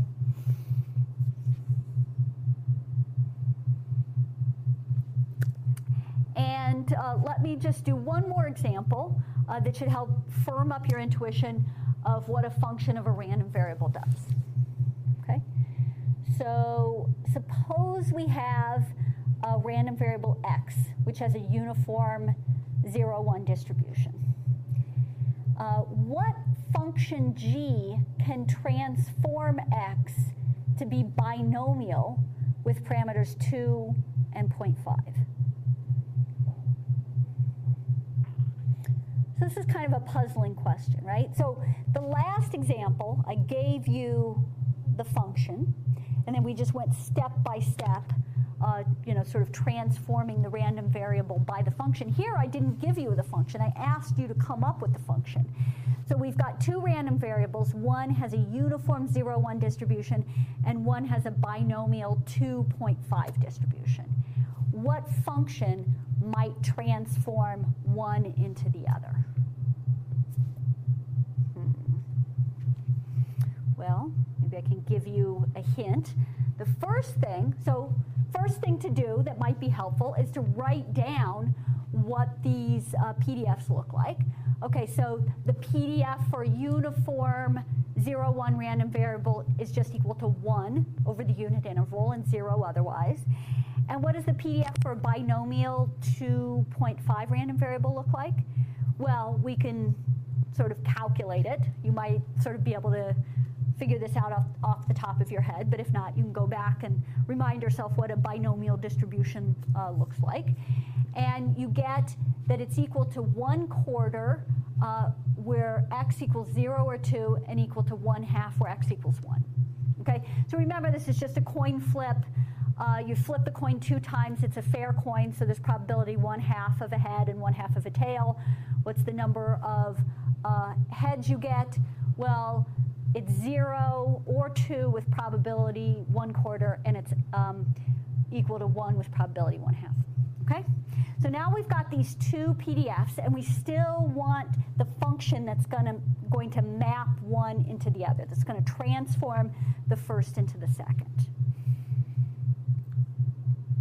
Well, how about just chopping up the unit interval and mapping the appropriate sized subintervals into each of these point masses? So the other thing I didn't emphasize already, but I should, is that this is a continuous variable here, and this is a discrete variable. So we have the PDF and the PF of the two random variables, and what we're going to do is chop up the unit interval into sort of sections of various sizes and map those the appropriate size subintervals to each point mass. Okay, so here graphically is the PDF of x, there's the PF of y, and let's suppose we divide up the subinterval that way, okay? Keep in mind, this isn't the only way we could do it, right? I mean, we couldn't divide it up into any way such that a quarter of the probability got mapped into 0, a quarter got mapped into 2, and a half got mapped into 1. But this is as good a way as any. And then we map the subintervals like that. Okay? Does that make sense? So our function then, how do we specify this function? Well, we say that y, this new random variable y, is equal to 0 if x is less than a quarter. It's equal to 1 if x is between a quarter and 3/4. And it's equal to 2 if x is greater than 3/4. Okay?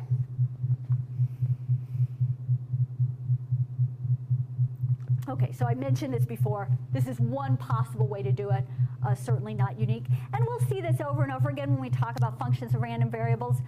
Sometimes there will be multiple functions of a random variable that will map into the distribution of a new random variable. And so these are not always unique. Okay? So one final word before we stop. There are various methods that some of which I'm going to talk about, can use to figure out the distribution of a function of random variables.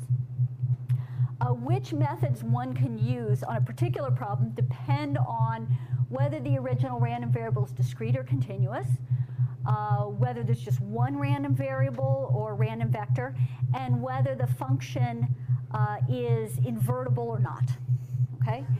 And we're not going to learn all the methods. If you were taking a semester-long probability class, you would presumably learn all of these methods, but here we don't have that luxury. Instead, we're going to learn one important method and also see a lot of examples that we're going to be able to apply pretty generally and to questions of functions of random variables that come up. Okay, so I think that's it. Yep.